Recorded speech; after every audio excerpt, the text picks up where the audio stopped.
San Diego, it's time to fire it up. From the beaches to the ballparks, from the Gaslamp to North County, no one knows America's finest city like he does. You can't just punt on a Manny Machado prime year. He's a fourth-generation San Diegan, born and raised in the heart of this community.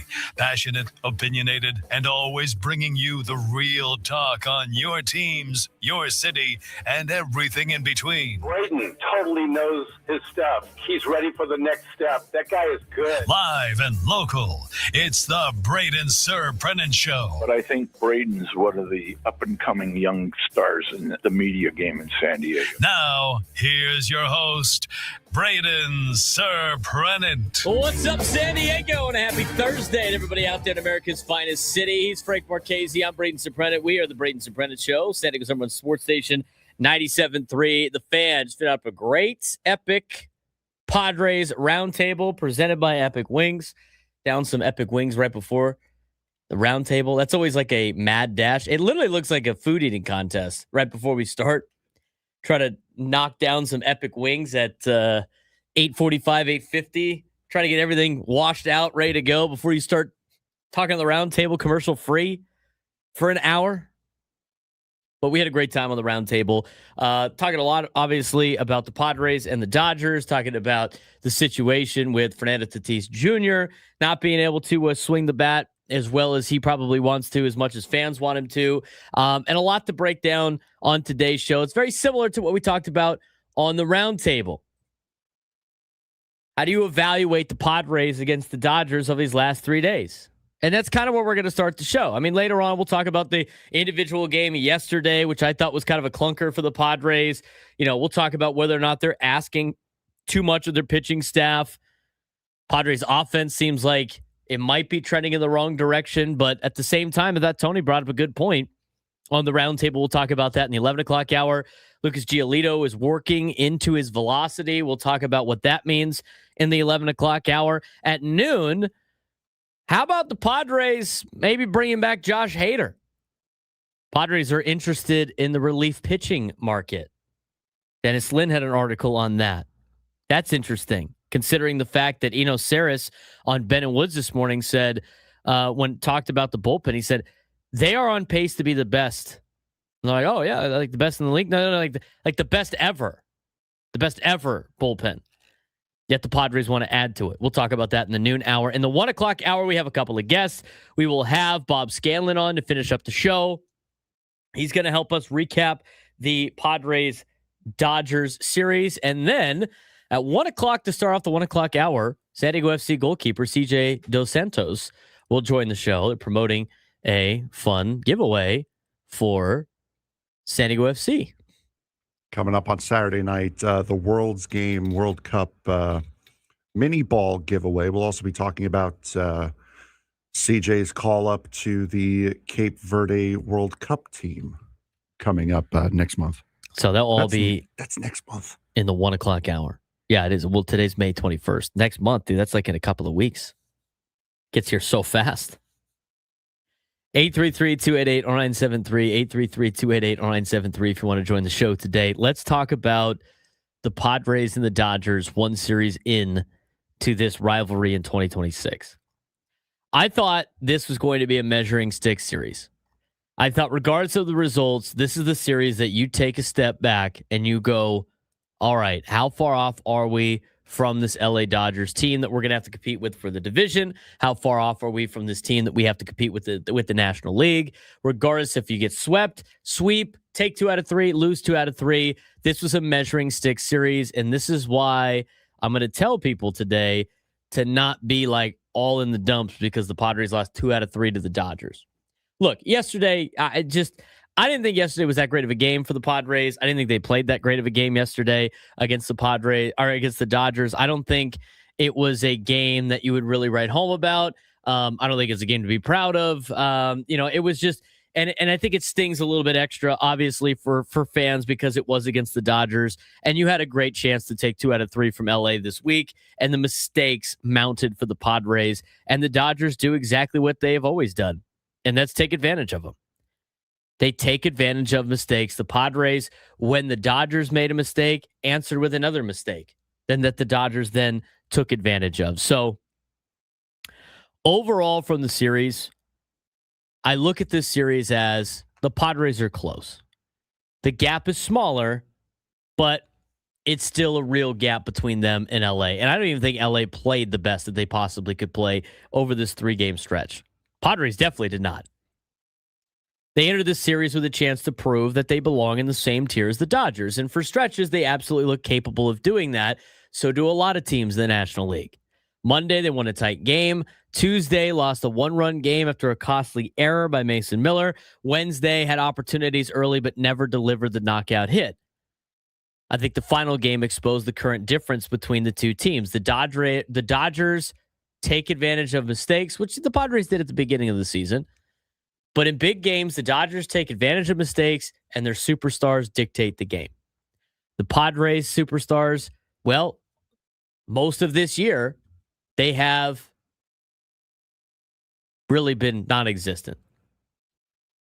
That's the biggest takeaway. That's what you see out of these two teams that compete. The Dodgers, who have won a couple of World Series that pay top dollar for their team, their superstars play and their superstars perform.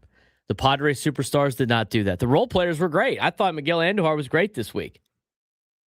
Role players go out there and get a job done. The superstars haven't been haven't had that success against the Dodgers as of late. I mean, Manny will hit a home run here or there, but overall, you need more out of the superstars if you're the Padres. And I think this series really told that story. I mean, let's talk about how the Dodgers stars delivered. Padres compared to the Padres stars that didn't. Shohei Ohtani was the difference yesterday. Led off the game with a home run through 5 scoreless innings, escaped the Padres' biggest rally, completely controlled the momentum. And that's not to say like he's just so much more dominant than everybody else, which he has technically been so far this year. Ohtani hadn't had great numbers against the Padres pitching in the last couple of years. Once being it with the Angels, of course, once last year with LA. But he went out there and shined for the Dodgers yesterday. Freddie Freeman piled up extra base hits. Mookie Betts kept reaching base, even though he has struggled this year offensively. The Dodgers consistently look dangerous, especially at the top of the order. The Padres had traffic. The Dodgers made impacts. And that's a huge distinction. That's a big reason why they won yesterday. How close are these teams really? I mean, the series to me felt like a measuring stick. I would say it's a measuring stick more than a reality check. I honestly think it's encouraging for the Padres, the way that they were like with the Dodgers thick and thin for the first 3 games. But you don't want to be the team that's just competing with them anymore. You want to be the team that is beating them on a series basis, on a season series basis, and of course on a playoff basis. But this series reinforced that the Dodgers still have more margin for error than the Padres do. They have more reliable star production, and they have a more dangerous offense. The Padres can match the Dodgers inning to inning, pitch to pitch, game to game, but until their stars consistently produce like stars, the Dodgers remain the standard not only in the National League West, but in the National League. The Padres stars need to be able to perform in these big games. And even if in seasons where they had been performing, which right now they're not, even the game against the Dodgers, it's been like a little bit different. So they haven't been able to get over the hill yet, get over that hump against this team. But I think it's a measuring stick. And here's the reason. Because if they were to win this series, you couldn't go on a parade and talk about how great you are because you took 2 out of 3 from LA. When you play 162 games, and we talked about this again for this next 2 months, it's the toughest months. You got to play about 500 ball. Try to figure out your problems with your offense. Fernando, Manny. This was a good measuring stick, I think, for San Diego. So, again, it's never as good as you think. It's never as bad as you think. I don't leave this series, Frank, going, oh, my God, the Padres are in deep crap. I don't think that. No, you won a 1-run game against them on Monday night. You had a mistake in the 9th inning by a guy who never makes mistakes. Cost you a game that you could have won. And yesterday, the offense just didn't show up. You had 5 hits, all of them singles. No one had 2 hits. The big 3 didn't have a hit. Jackson Merrill potentially got hurt last night. He had to get taken out of the game early. So, I mean, it was a solid, I would say it was a solid week so far. I think if you were looking at can we be competitive against the best teams in the National League, I think the answer to that is yes. I think so too. I don't think that, and here's the deal. They asked the question on the roundtable, how would you evaluate the last week of games, not just the Dodgers series? That would be the last two series. I think Tony brought up a good point. They tagged really good pitching against Seattle over the weekend. The offense is trending in the right direction. They went against two tough pitchers in Yamamoto and Ohtani. They ended up beating Yamamoto. They only needed the one run. The bullpen and the pitching staff shut things down on Monday night. Tuesday, what did they do against the guy they should hit? They hit him. They hit the guy they should hit. They scored runs against the guy they should hit. They made a couple of too many mistakes, and then they lost to Ohtani yesterday, and they had opportunities to win. They didn't get the big hit. You had Fernando roll over on that ground ball, as we talked about before on the roundtable. I mean, at the beginning of the season, that pitch, he's hitting the other way, and everybody's freaking out he's not hitting home runs. Well, now he's trying to pull everything. And so instead of hitting that ball the other way, maybe for a base hit, it's, wow, he's got to pull everything. He's not pulling anything. You pull that pitch, what does it do? It's a rollover ground ball to shortstop. And correction, Fernando did have a hit yesterday. So one of the big three had an hit yesterday. Right. But at the end of the day, you had opportunities to win that series. And overall, over the last week, I evaluate the last week as encouraging. I really do, especially from the offensive side. I think people are going to look at the last three games and freak out about the offense, but the reality is they hit the guy they were supposed to in terms of starting pitching. They tagged really good starting pitchers for the Seattle Mariners. And as Tony said today on the roundtable, and I agree with, I see the light at the end of the tunnel for this offense. Yeah, for sure. There are certain things to be encouraged about, especially with the way that this team hit over the weekend more so. You knew coming into this series with the pitching matchups that you saw, you knew Emmett Sheehan was going to be the best option or the best opportunity to get hits and potentially put up multiple runs and win the game. And that's exactly what you did against Emmett Sheehan, the guy you're supposed to do that against. The guys that you knew you were going to have more trouble with, guess what? You had more trouble with them. And for Seattle, that's a team that's been very up and down this year. They've been looking for their stride all season long, and you beat their brains in, which is exactly what you should be doing against a team like that. So overall, this last week, the Padres are a good team. They take care of business against the teams that they are supposed to take care of business against. And they're also good enough to compete, maybe not win every single game, but compete against the best that the National League has to offer. Yeah, I was encouraged with the performance yesterday. Not yesterday. I was encouraged by the performance over the last week. Yesterday, I didn't think it was a great game. I thought that was kind of a step in the wrong direction, but they had opportunities. Dodgers executed on their pitches. Padres didn't execute with runners in scoring position. They didn't execute with runners in scoring position like all series. 0 for 5 with runners in scoring position yesterday as well. I think they were 0 for 9 on the series. I saw an 0 for 9 on the flash on the TV yesterday. They hadn't been good in driving in runners with guys in scoring position. But again, like, you can't, like, the problem with like hyping that series up every single time is when things don't go wrong or don't go right. Sorry. All of a sudden you have this like negative outlook on the team. I mean, I saw so many comments yesterday about, I was like, oh, this team, just everybody admit it. This team sucks. It's like, let's relax. Okay.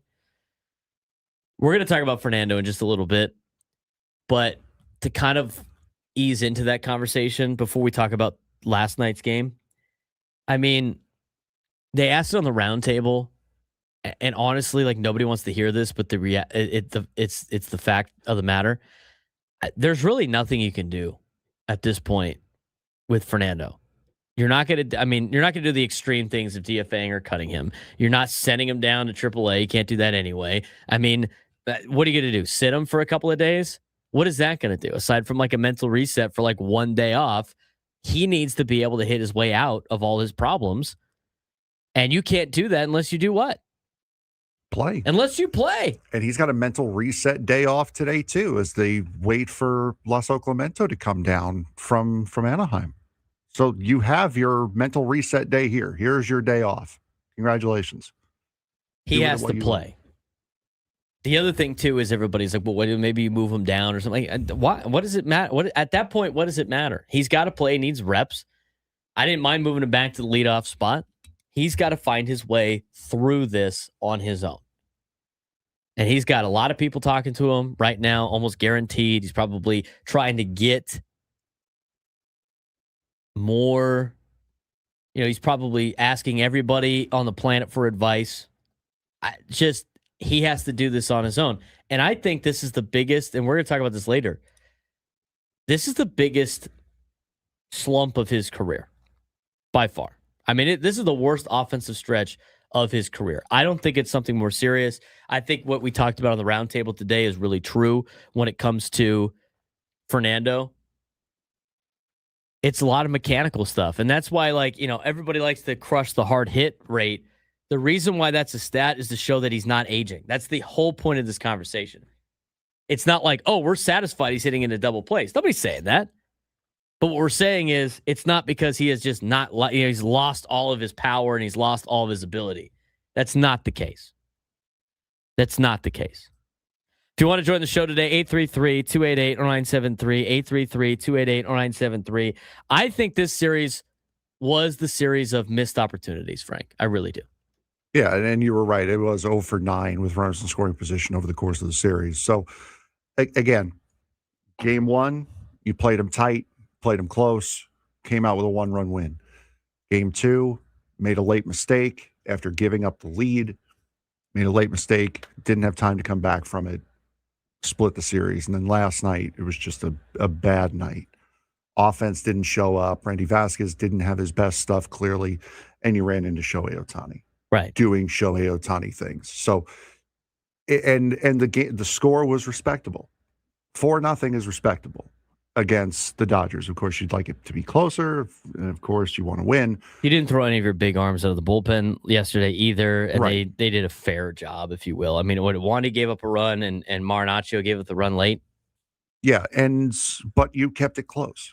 It wasn't 7-0. It wasn't out of control. You were still within striking distance. So, I would say for the series, I'd give it a B, maybe a B- overall for the series. But for the week, as was asked, I would say it's an A- for the week. I think they had a solid week. I mean, they I see the light at the end of the tunnel, like Tony said. Mm-hmm. Minus maybe some individuals. Fernando looks like he's going backwards. We're going to talk about him when we come back. We're also going to talk about Randy Vásquez's outing from yesterday. Randy didn't have his best stuff, but you know what? It's actually not as bad as you think it was, just like it always is. I'm going to explain why when we come back on the Braden Surprenant Show, Standing Room Sports Station 97.3 The Fan.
10:24 on a Thursday. Broadcasting live from the Bill House Studios. We know how. All of our guests join us on the SDCCU fan hotline. It's not Big Bank Banking. It's better. I want to get to the phones today. 833-288-0973. 833-288-0973. We're going to start things off with Brandon in Carlsbad. Brandon, what's going on, man? Well, you guys, the bold prediction was definitely not bold at all. I was there, and yeah, it's not fun, but I'll say this much. Everything you guys said, I completely agree with. If I look back at how we're doing as a whole, I think we're great. I think there's some tuning up that needs to be done. Fernando's obviously got his issues. I mean, here's my only thing, if I have something, is sitting along that third base line in a sea of blue in my beloved home stadium. It's just San Diego Padre fans. If you're a season ticket holder and you don't go to Dodgers games, shame on you. I'll just say that. I'll leave it at that. Other than that, we can look at it a whole bunch of different ways. As you and Frank know, I'm a glass half full type of guy. But my buddy and I that went, shout out to Rashad, we were kind of analyzing a lot of things, and we stayed throughout the whole thing. And then we just realized that, you know what, we got to also take that sting away. You talked about it yesterday, Braden, of like hyping up the Dodgers. It's hard as a fan. Like, I think it's more for the players and the organization and being a consummate professional where quit making a monster out of the team, right? But it does, dude. It's like, I don't know, what was that, 5th, 6th inning? Bases loaded, and here comes Tatis. Here's your time to shine. And yes, our big dollar guys need to be clutch, and they haven't been. And they have a couple dinks and dunks here and there. And what did he do? He dribbled into a double play, and to be sitting in that sea of blue and have to deal with that. Yeah, it sucks, man. But I'm not going to ho-hum about it. There's a lot of baseball left. We're doing good. We got hopefully new ownership that'll keep the Peter Seidler vibe alive. And that's what I'm going to hang my hope on. I'm always a Friar faithful. Appreciate you guys always take my call. I'm a little melancholy today because, boy, I was filming that every Tatis at bat. Let's get that home run off Ohtani. But, I'll still be wishful thinking. You and Frank have a great day, guys. God bless. See you, Brandon. Appreciate the phone call. I just think from a perspective of like a Padres fan, it obviously stings more because of like the Dodgers. But at the end of the day, it's another series in the standings. Got to be able to bounce back. I mean, the last week you went 1-2 against the Brewers. You went 3-0 against the Mariners, 1-2 against the Dodgers. That's like winning 2 series and losing 1 series. At the end of the day, I mean, it's a game of math. Baseball is when you start viewing it like a little bit of math. You don't fall in the dumps as much.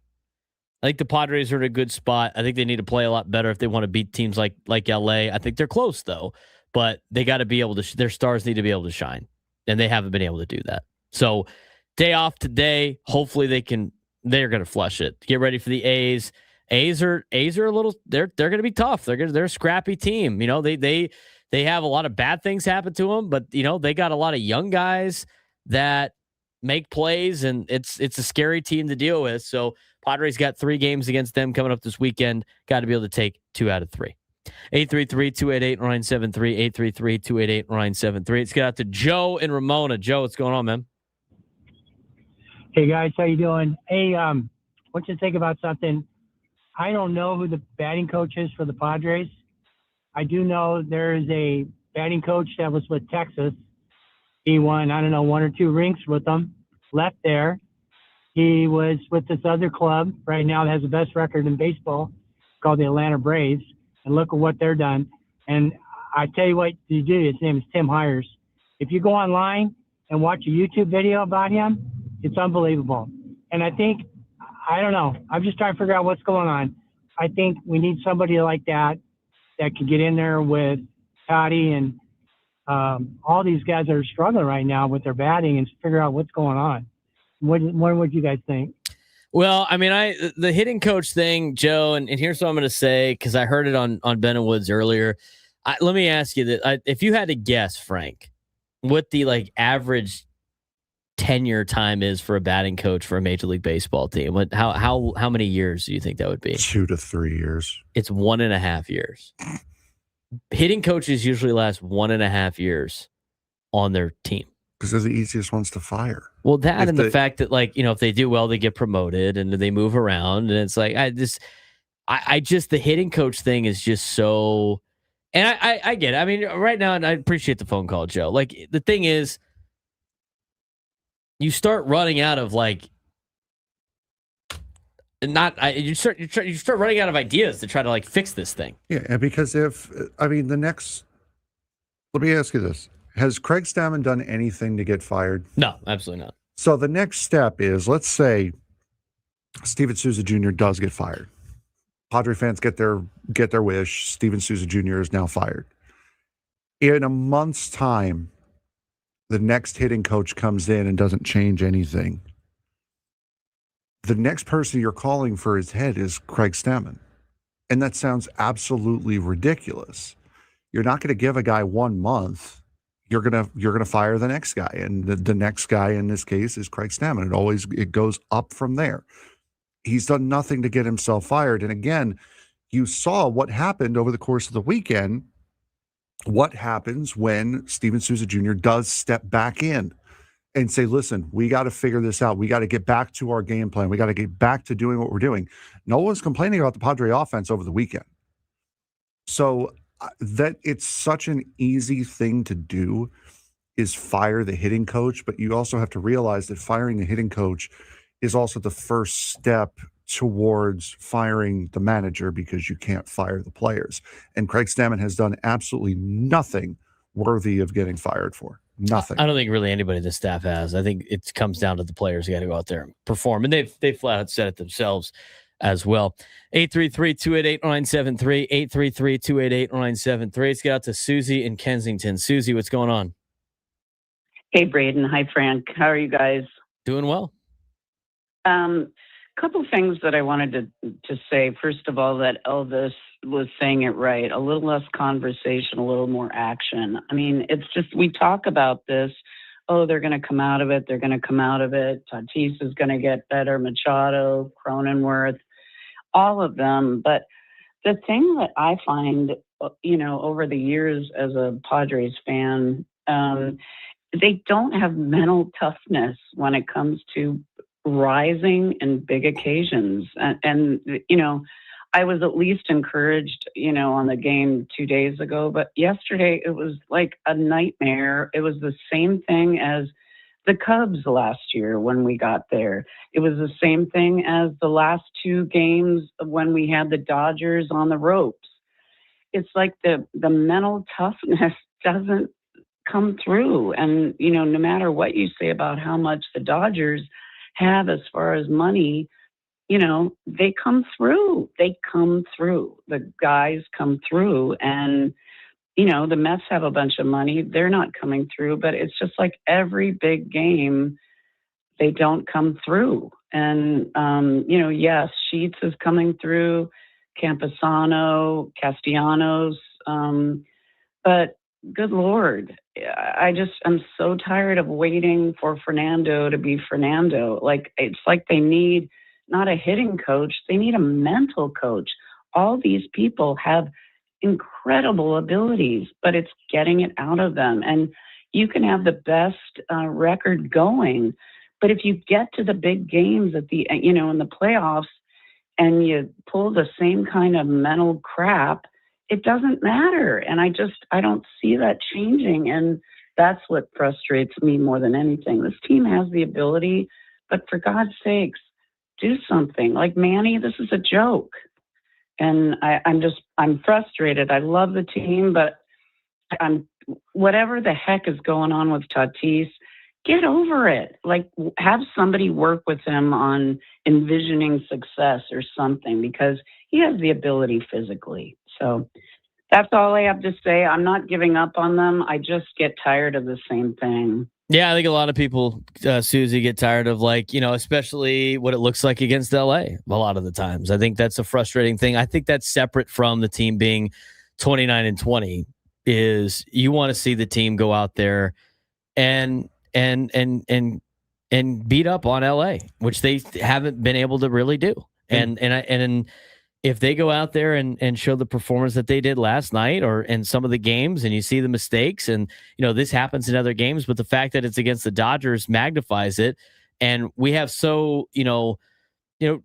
we are so in the recency bias that a lot of fans are feeling the way Susie is today, especially when it comes to the Padres playing the Dodgers, because it always seems like LA comes through and is not phased, and it always seems like the Padres kind of come up short in those series. And again, this has nothing to do with losing 2 out of 3 to the Dodgers. Just because the Padres are 9 games over 500 doesn't mean they're immune to criticism. Us calling out their lack of hitting and being frustrated when they're not coming through with guys on base, that's what you guys always want us to do, which is hold the team accountable. That's what we're doing. We're not, just because the team is 9 games over 500 doesn't mean that everything is perfect. It's not. The offense has been a problem. In the last couple of weeks, we've been saying, how is this team this good with all the problems that it's had? 9 games over 500, every single team has problems. Every single team has major problems. Half of this league right now is under 500. Half of Major League Baseball is currently playing under 500. Even the Rays have problems. It's okay to still call out those problems. it's not okay to make them the overarching theme of what's going on because, yes, they are 9 games over 500. But just because they're 9 games over 500 doesn't mean you can't talk about and ignore all of the issues that are happening.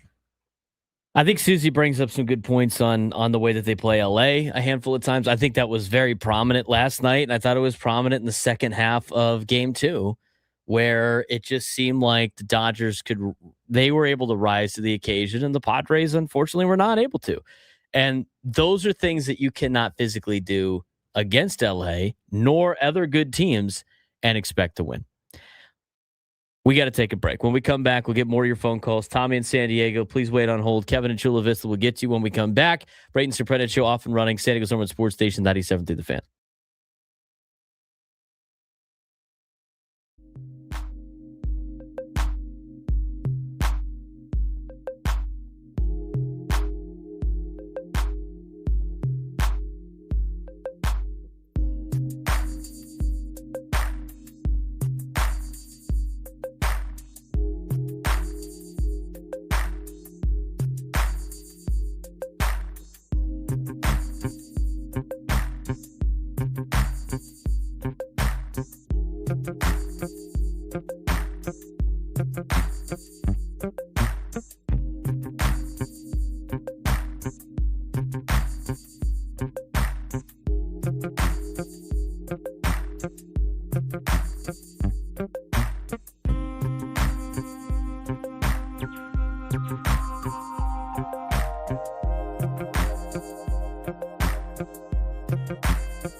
10:43 on a Thursday.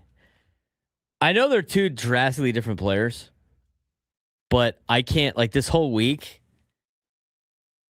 I'm so used to saying Freddie Fermin because he's a Padre that, like, when I said Freddie Freeman, I feel like I'm getting it wrong. But it's not. It's two totally different players. We can't have Freddie Fermin and Freddie Freeman in the same division. Can't have it. Sorry, Freeman. This looks like the Dodgers have to ship him off somewhere else. Or you can have him on the same team, maybe. I kid. I kid. And especially you as a broadcaster, it happens. Getting names mixed up. Like the New York Islanders have two defenders that are on the same line, a Pellick and Pullock. It's like, come on. I like the Ducks Knights series where there's 1,500 Carlsons. They all spell their name differently. And coming up in this series, never once in my radio career will you ever hear me call him anything other than Nicholas Kurtz. Never once. Nicholas. It'll always be Nicholas Kurtz. Nice. 833-288-0973. 833-288-0973. Let's get out to Tommy in San Diego. Tommy, you're on the Braden Surprenant Show. What's going on? Tommy, there. Hello? All right, gotcha. Yeah. You can hear me? Got you. Hey, man, I just want you guys don't even know who Al Coupe and Jerry Gross is, because I'm 65 years old, and they had a radio show back in the 60s and 70s, and I've been calling in longer than anybody on the show. And I'm telling you, I've been a Padre fan that whole time. Anybody calling up and complaining about the last 3 years of Padre baseball is an idiot. This has been some of the most exciting baseball of all time, and we don't even belong where we're at right now. We're playing bad, and we're in second place. This is a great time to be a Padre fan. Tommy, appreciate the phone call. Had me worried in the first half, not going to lie. I was like, where is he going with this? I was about to drop a year I was born situation there, but that was great. You know what? I fight this. So it's an interesting topic of discussion because as I was born in 95. I've lived in San Diego my entire life except for college, right? So like the 4 years in college, I didn't live, but I lived here in the summer. It's not like I wasn't here. I mean, I was working for the Padres video board as a college student. So I've always been here. There's not one time I wasn't in San Diego since I was born. And I've seen some terrible baseball. Not as much as Tommy in San Diego has seen. I've seen some bad Padres baseball. And so sometimes I do have that perspective of this is so much better than what it used to be. We should enjoy this because you never know when it's going to go back to what it was. Maybe it never will go back to what it was. I hope it never goes back to what it was when I was a kid growing up and nobody watched the Padres because they were terrible. You're always going to have those ebbs and flows. I mean, the Dodgers not all that long ago were mired in last place. The Yankees in the 70s were, or the 80s were pathetic. Early 90s, they weren't good either. And then Derek Jeter and the Core Four came in and changed that fortune. Every team goes through dry spells, and the Padres certainly have had their fair share. I wouldn't expect anything like that to come around, at least until Manny, Fernando, and all of them are gone. But I think at the same time, I think you want to be like the Cardinals. Not like the Cardinals currently, because again, this is their like little bit of a bad time right now, and they're starting to come out of it. But the Cardinals, for most of my life, were always in it. Mm-hmm. Always in it. They won a couple of World Series, which is even better, but they always had a chance, and they're always hanging around. And that's what Peter Seidler wanted for the Padres. Just always be around, be relevant. I mean, because before, the Padres were not even part of the conversation at this point in the season, right? So I think you have to understand the perspective of, yes, making the playoffs 3 out of the last 4 years is great. Being as good as they've been since 2020 is great. But then I go to this is where I'm going to flip now to my TCU fandom, okay? So I started rooting for TCU when I attended school there. I attended school there 2014 through 2017. That was like that. That's like the best that they've ever been in football. Now, they were really good way back in the 1930s, if you will, but they had some dark years from the basically 60s through the early 2000s until it was LaDainian Tomlinson and then the first year of Gary Patterson on, where things have changed. And I had watched TCU football during the good years, and at that point, as a fan, I expect them to be in the playoff almost every year, and we have, like Tommy in San Diego, we got we got a guy like Jerry in Alito calling in, going like, you know what? At least we're like in the conversation. We're in a power conference and all that. I get both sides of this. I think you should be able to have the perspective of, yes, this is a lot better than it used to be, but I also think there's a lot of fans out there that want more. And I think you should always be striving for better and striving for greatness. I find myself in the middle, Frank, with the teams that I root for in my life. Yes, the Padres, I've seen a lot of dark days. And this is way better than it used to be. I'll tell you that right now. I would rather have this and us complaining about being in second place and 9 games over 500 or whatever it is. I would much rather have that than have the 2013 Padres, where I don't know anybody on the team. Anybody that's good is getting traded at the deadline. You're in last place by 30-something games, and you're looking forward to the NFL on May 21st. I will take this reality more than the previous reality, but at the same time, I do agree with a lot of fans that want to push for more, because eventually you do want to win a World Series, and you have to be that much better. So I see both sides of it. I think you can have the perspective of appreciation while also striving to be better. Correct. And I know they've won 2 World Series, but as a Met fan, I sympathize with it because we are a lot alike. The Mets and Padres are very, very alike. The good times come very few and far between, and when they're bad, oh my God, are they bad? Now, I have not seen the worst of it. Of course, I've read up, I've watched videos. I know who guys like Jerry Grody are. Like, that's like, I've seen videos of those guys playing. I didn't live through it. But yeah, when the bad times get so bad that sometimes when the good times come up, you're waiting for the other shoe to fall. And that's kind of how, as a Met fan, you felt in 2015. It's like, okay, we got to run now. When is this going to come falling apart? And it didn't for that year. It well, it fell apart in the World Series. But you got to really appreciate what you have, because you're going to be looking back in years when your team is going through the next lean spell and being like, man, watching Yoenis Cespedes crushing balls with a neon yellow armband was awesome. I look at. I think you could. I think you could have the perspective of both. I really do. 833-288-0973. 833-288-0973. It's got to Kevin in Chula Vista. Kevin, what's going on? Beautiful day here in sunny San Diego. So no matter how bad it gets, Frank, in New York, how bad it gets in San Diego, we got them beat by the weather. There's no question about that. So, Frank, the 69 Mets were one of my favorite teams of all times.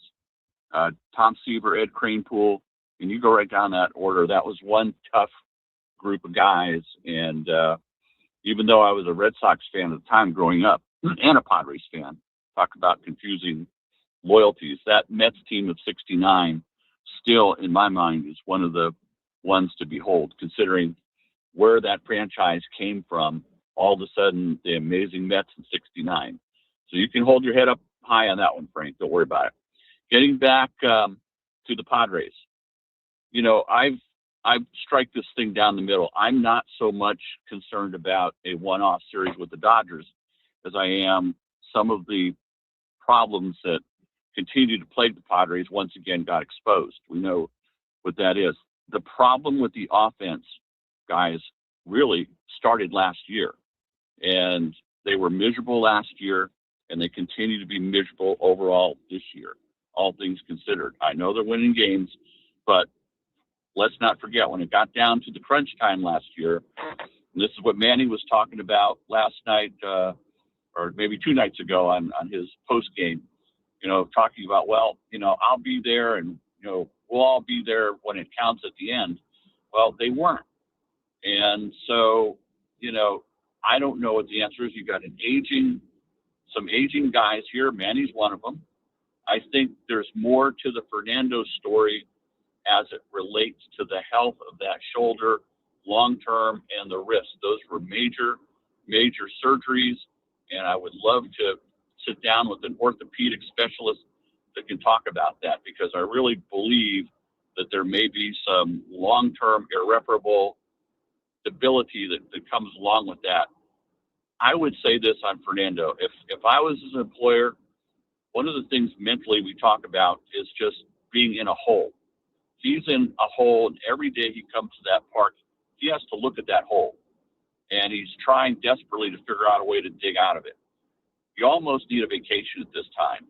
And I would not be opposed to giving Fernando a couple of weeks off, make up some type of injury, broke a hangnail, whatever. He just needs some psychological relief to not having to come to that ballpark every day and face the same thing all over again, desperately trying to mentally uphold and withhold himself. That's kind of where I'm at this point. Kevin, appreciate the phone call. We're getting close to the top of the hour. My thing, too, on the offense, though, Frank, because people bring up last year being miserable. They had a top 10 offense in average last year, too. Yeah. And people complain that it wasn't a slug. Okay? I mean, it is what it is. I think they kind of ran out of gas in that playoff game. But, by the way, they have ABS last year. Who knows? They probably could have won that last game in the playoffs, despite everything that played out. 11 o'clock hour. When we come back, we'll talk more about Fernando and the lack of offense and some interesting numbers that have popped up over the last couple of weeks with him.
Do you know the significance of this day right now, Frank, as we start hour number 2 of the Braden Surprenant Show on Standing News number 1 Sports Station, 97 through the Fan, live in the Bill House Studios. We know how. I do, yes. What is the significance of today? I just saw it, as a matter of fact. That I'll give you the hint. That last song made me think about it. The fact that Dae-Sung Koo on this day 21 years ago hit a double against Randy Johnson and then later stole home as a pitcher for the New York Mets. That happened 21 years ago today. Hit the wrong button. Not what I was looking for. I'm not wrong. It did happen 21 years ago You can hit today. the like one. But that's not what I was looking for. Okay. Significance of today in terms of the fall. We are now 100 days away from what? College football season? The start of the college football season. Fire up the music. Now we're getting close. 100 days ago. Speed to the offseason. Get the talking heads to shut up about not liking the 2014 playoff. Get me stoked for college football. Skylar back in studio every Thursday. Yeah, probably. Unless she's flying somewhere. International Tea Day. No, come on, Clay. You cannot sit there and have a Ohio State avatar or profile picture and then drop that on there. That's a foul on Clay. Well, let's see if he's right, first of all. He draws the foul. It doesn't matter if he's right or not. No, it's worse if he's not right. No, actually would make it worse. That'd be a foul out. Oh no, it is, and it genuinely is International Tea Day. He probably looked it up before he went on, or unless the guy loves tea. I love tea. Didn't know it was International Tea It Day. is International Wait Staff Day. Congratulations. So be sure to tip your waitress or waiter. Yes, correct. American Red Cross Founders Day. Nice. Brown Bag It Thursday, the third Thursday in May. Brown Bag It Thursday. What are you brown bagging exactly? Would you like to elaborate for us? Since you brought it up. Global Accessibility Awareness Day. Wow. It's also the third Thursday in May. I need a patch for that day. Taco Auctioneer Day. National Memo Day, so be sure to send out a memo today. National Strawberries and Cream Day. Wow. Get yourself a frap, dude. It is also End of the World and Rapture Party Day. Excuse me? Yeah.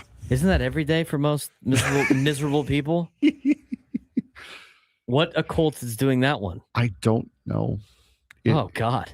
Well, you know what? If I see you tomorrow, we didn't make it, Frank. Be sure to bring a waiter or waitress and strawberries and cream to your Rapture. End of World or Rapture party. We are never doing this bit ever again. Who knows what kind of weird, evil things. Incorrect. I say we do this every day. I don't know if that's a great day. Please, for the love of it. I don't know if I like this bit as much as the Trevor Hoffman Day bit. Oh no, we'll still do that. I know. I'm just saying. I don't know if I like this bit as much. Oh, tomorrow is National Maritime Day. Sweet. I can't wait. Are you going to pull your sailboat out? Go sailing? You should go to the Maritime Museum then. Yeah, that'd be nice. National Vanilla Pudding Day. I might participate in that. National Road Trip Day. It is a Friday. We could, off we go. We're going to road trip it to the Maritime Museum and have vanilla pudding on the boat. National Musical Instrument Day tomorrow. While a band plays behind us. National Craft Distillery Day. I know that's one you'll probably partake in. Coincides perfectly with National Cooler Day. Wow. You know what? I can see us all doing this on a boat tomorrow. While we play solitaire on National Solitaire Day. Tomorrow's National Solitaire Yes, Day? it is. Any other magical things? And then here comes the super negative, depressing one. National Bitcoin Pizza Day tomorrow. Excuse me? What does that even mean? I guess you buy pizza with Bitcoin? I guess so. What a waste of Bitcoin. Canadian Immigrants Day tomorrow. Oh, nice. That's my family. Heat and Safety Awareness Day is the fourth Friday in May, so that'll be tomorrow. Okay. International Biological Diversity Day tomorrow. Okay. We love that. It is Harvey Milk Day here in California tomorrow. So happy birthday to Harvey Milk, or happy day you How long died, is this or list? There's whatever. a lot of stuff going on tomorrow. World Goth Day tomorrow.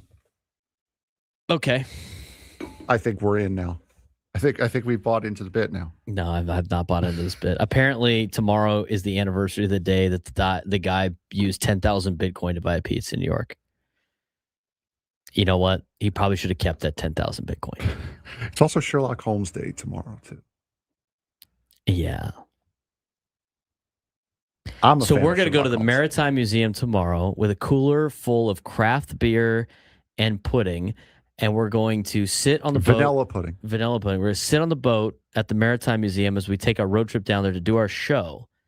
And we're going to play solitaire during the breaks as a band with musical instruments performs behind us. While praising Harvey Milk with a couple of goths reading Sherlock Holmes. You can read Sherlock Holmes on here. Okay, I'm good. All right. Fair enough. While purchasing pizza with Bitcoin. I'm not going to do that. I'm not going to do that either. But somebody could do that for us if they want. Exactly. All right, fair enough. I'm going to go back to the somebody who's like 2014 playoffs is a bad idea. It's a wonderful idea. Stop drinking the Kool-Aid, dude. Do not eat the propaganda from ESPN. 2014 playoffs the way to go. Let's move on and back to Padres baseball. Okay, shall we? Let's talk about last night's game since we haven't really had time to talk about that yet. Do you want to start with Randy Vásquez or Jackson Merrill? Boy, I don't know which one because both of them kind of happened on the first pitch of the game too. You know, Randy Vásquez threw it and Jackson Merrill got hurt on it. So, all right, let's start with Jackson Merrill. I think this one's going to be a little bit quicker than anything else because we're not going to get an update on him today, probably at all. We probably won't get an update until tomorrow when they go back, when the media meets in the clubhouse. But Jackson Merrill left yesterday's game with a leadoff home run by Shohei Ohtani when he crashed into the wall. It adds another layer of anxiety probably to this offense and to this team. Padres obviously can't afford to lose another offensive potential weapon, although Jackson Merrill has not been very good so far this year in terms of his overall offensive numbers. But he appeared to hurt his back trying to rob Ohtani's leadoff homer, which is obviously concerning because Merrill's been one of the lineups. Nice little spark. He brings energy, athleticism, situational hitting the offense badly needs. But with him missing time, with Tatis continuing to struggle, that puts more pressure on Manny and Fernando to be at the top of the order. I think the question is right now, like Ben asked the question on the roundtable of, do you bring somebody up from AAA as a spark? And I think everybody was in agreement of only if Jackson Merrill is on the injured list. To me, if Jackson Merrill gets put on the injured list because he's got to miss a significant amount of time, it's a great opportunity for maybe Jace Bowen to come up and have.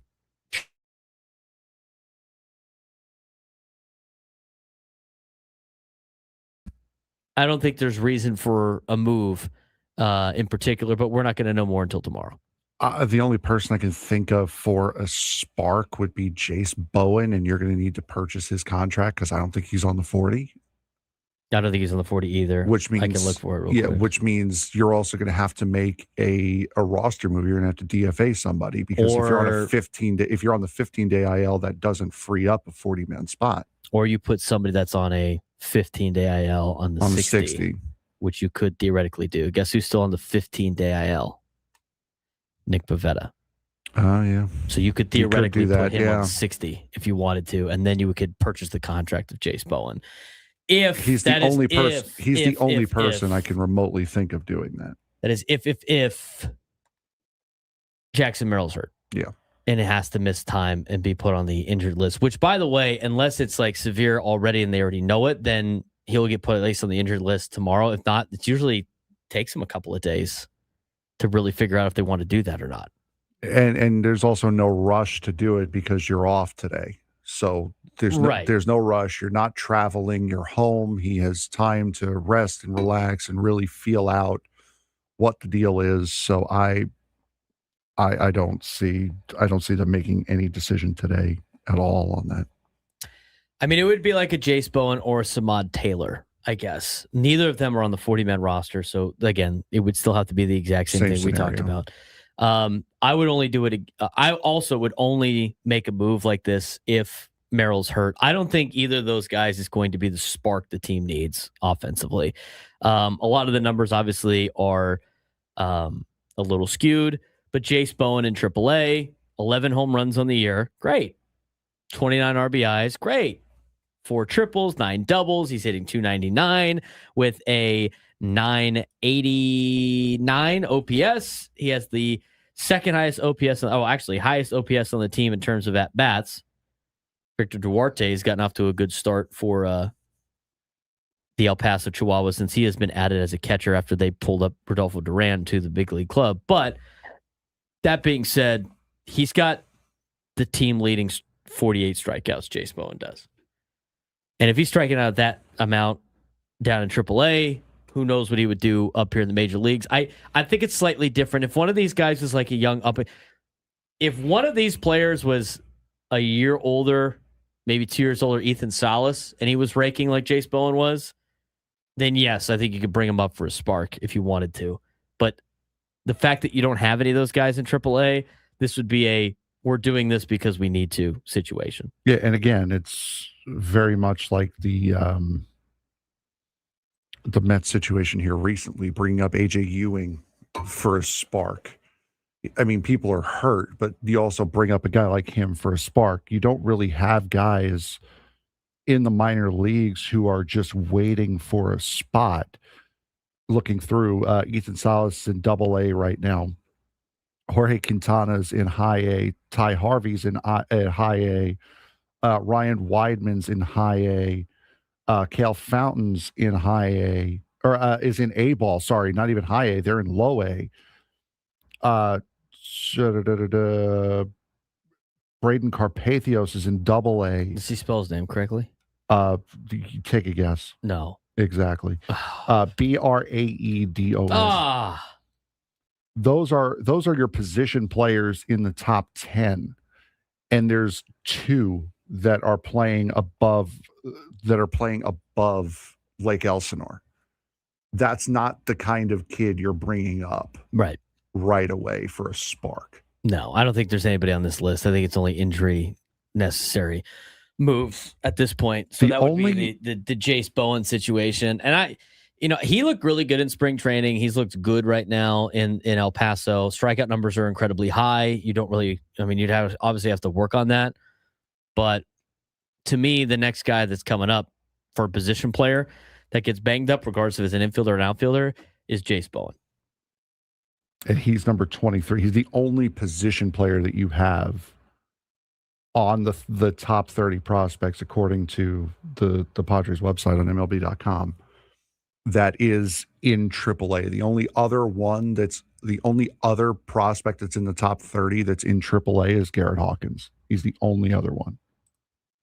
I find it interesting, before we talk about Randy Vásquez, we're going to get to this in noon hour. Tony mentioned it, but already he's starting to hear that a lot of teams are interested in prospects the Padres have. I just wanted to start laughing. Prospects that they don't have? Because yeah, right. AJ trades everyone every year? Right. This happens every year. Every year. Oops. It's always, they have nothing to trade. And then when you get to the trade deadline, they have all of these commodities that people want all the time. And it's not like during the offseason they went and added all these players that nobody knew about. They still the same guys they already had. That's why, when they make these trades, I just go all right, cool. Just keep making the trades. Keep trading away all the prospects that may or may not turn into anything. If they want them, take them. Hey, we want these 3 prospects you've never heard of before. We'll give you a Aroldis Chapman. Cool. Sounds good. Yeah, great. Good luck. Let's go back to last night's game again with Randy Vásquez, the second talking point of this segment. Stat line wasn't pretty yesterday for Randy. Allowed 3 runs in 4 1/3 innings, gave up loud contact all night, recorded 0 strikeouts. On paper, rough.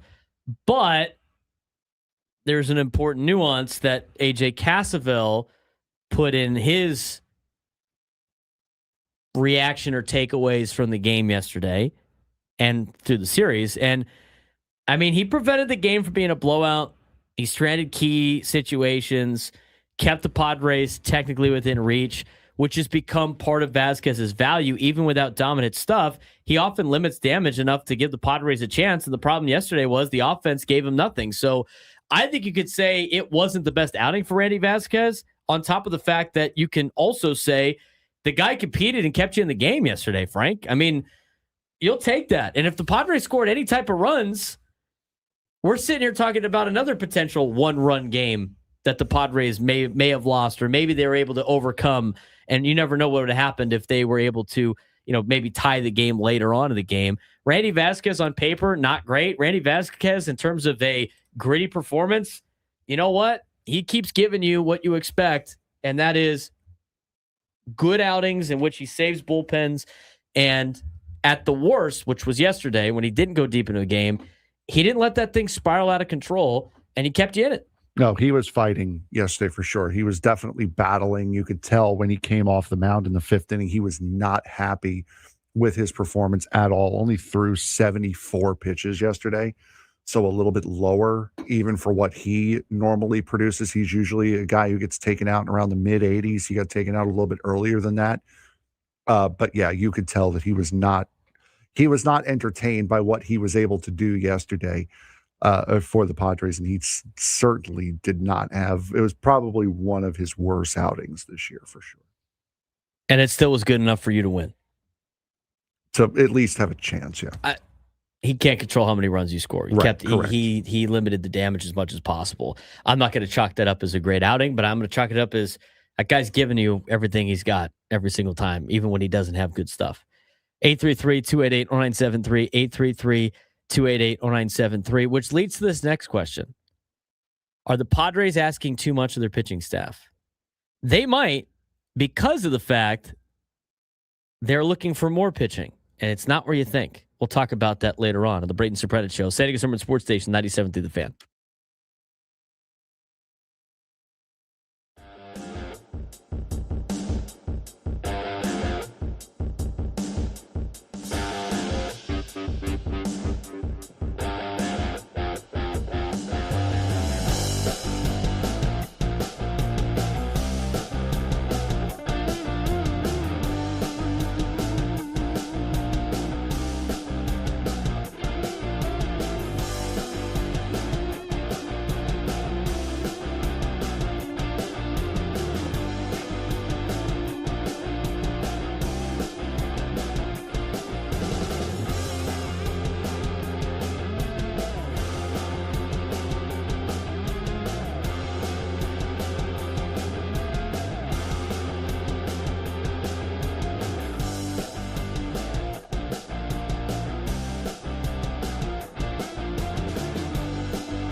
11:23 on a Thursday afternoon, a beautiful afternoon in America's finest city. We got a nice little weekend coming up. Memorial Day weekend is this weekend. Hope you guys all have a safe and fun Memorial Day weekend. Everybody's got Monday off, or most of you have Monday off.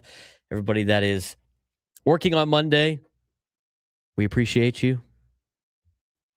But Memorial Day, obviously a big day for the ones that we have, the ones that gave the ultimate sacrifice for our country and for all of us to live the wonderful life that we live here in the United States. We thank, obviously, all of the military personnel. They're more of a Veterans Day thing for the veterans, but Monday is for a day for everybody that has given their life for the betterment of our lives and for the betterment of our country, and give the ultimate sacrifice, a true honor. And really, you know, it's a day to remember those people that have done that, and for their families that have lost loved ones for the sake of us being able to live the life that we live. And we thank those families, and think about those members of the military that have lost their lives. And that's what this weekend is for, what this weekend is about. So remember that as you're barbecuing and enjoying the day off, that we are able to do these things because of the sacrifices that other people sign up to do, and sign up to defend our freedoms and defend and protect us each and every day. We're talking Padres baseball here on the Braden Surprenant Show, San Diego Summer Sports Station 97.3 The Fan. In the 1 o'clock hour, we're going to transition a little soccer talk for you. CJ Dos Santos, the goaltender for San Diego FC, will join us. These fun little giveaway soccer balls for their upcoming match this weekend, right? Yep, on Saturday against the Vancouver Whitecaps. On this Saturday, CJ Dos Santos just got added to the Cape Verde World Cup team. So that's great news for him. We'll talk about that with him and his journey to being a goalkeeper in the MLS in the 1 o'clock hour. Bob Scanlan will join us on the SDCCU fan hotline. It's not Big Bang Banking. It's better at 1:35. Want to continue our conversation. Do want to get to your phone calls today as well. 833-288-0973, 833-288-0973. Let's get out to Mark in Tirasana. Mark, you're on the Braden Surprenant Show. What's going on? Hey, what's going on, Braden? How are you? I'm doing well, man. What do you got for us today? I'm good. Hey, Braden, how long have you been on the air by yourself now? Just over a year now by myself. I mean, I used to do the Sunday show, so if you count that, it'd be 2 years. But the every single day grind, just over a year in March, and with Frank, just over a year. What, like a couple of weeks ago? Yeah, May 5th. That's good. Awesome. Hey, Braden, you know what? You need to lose that intro. It's kind of lame now. You've been around for a while. We have a new one in the works. It's funny you bring that up. Right, we got the new script for it, and somebody needs to make it, and we're working on it, Mark. Relax. I know. So that's all I'm asking. But anyway, good. I'm hoping you guys do that anyway. Hey, went to the Dodgers game the other night. $122 to pay for my face value for a ticket. Can you believe that? You sold your ticket for $122? I'm a season ticket holder. Here's our 122 for the Dodger game. 122. A's game is 78 Saturday night. It's unbelievable, isn't it? Yeah, how much they go up for the price of admission? Well, as you know, you can go see the Rockies for $56 on a Tuesday. You go see the A's on 78. You go see the Dodgers for 122. And I heard the guy from Tirasana saying something about, free drinks and that, and they're just gouging you for stuff like that. You're paying that kind of money.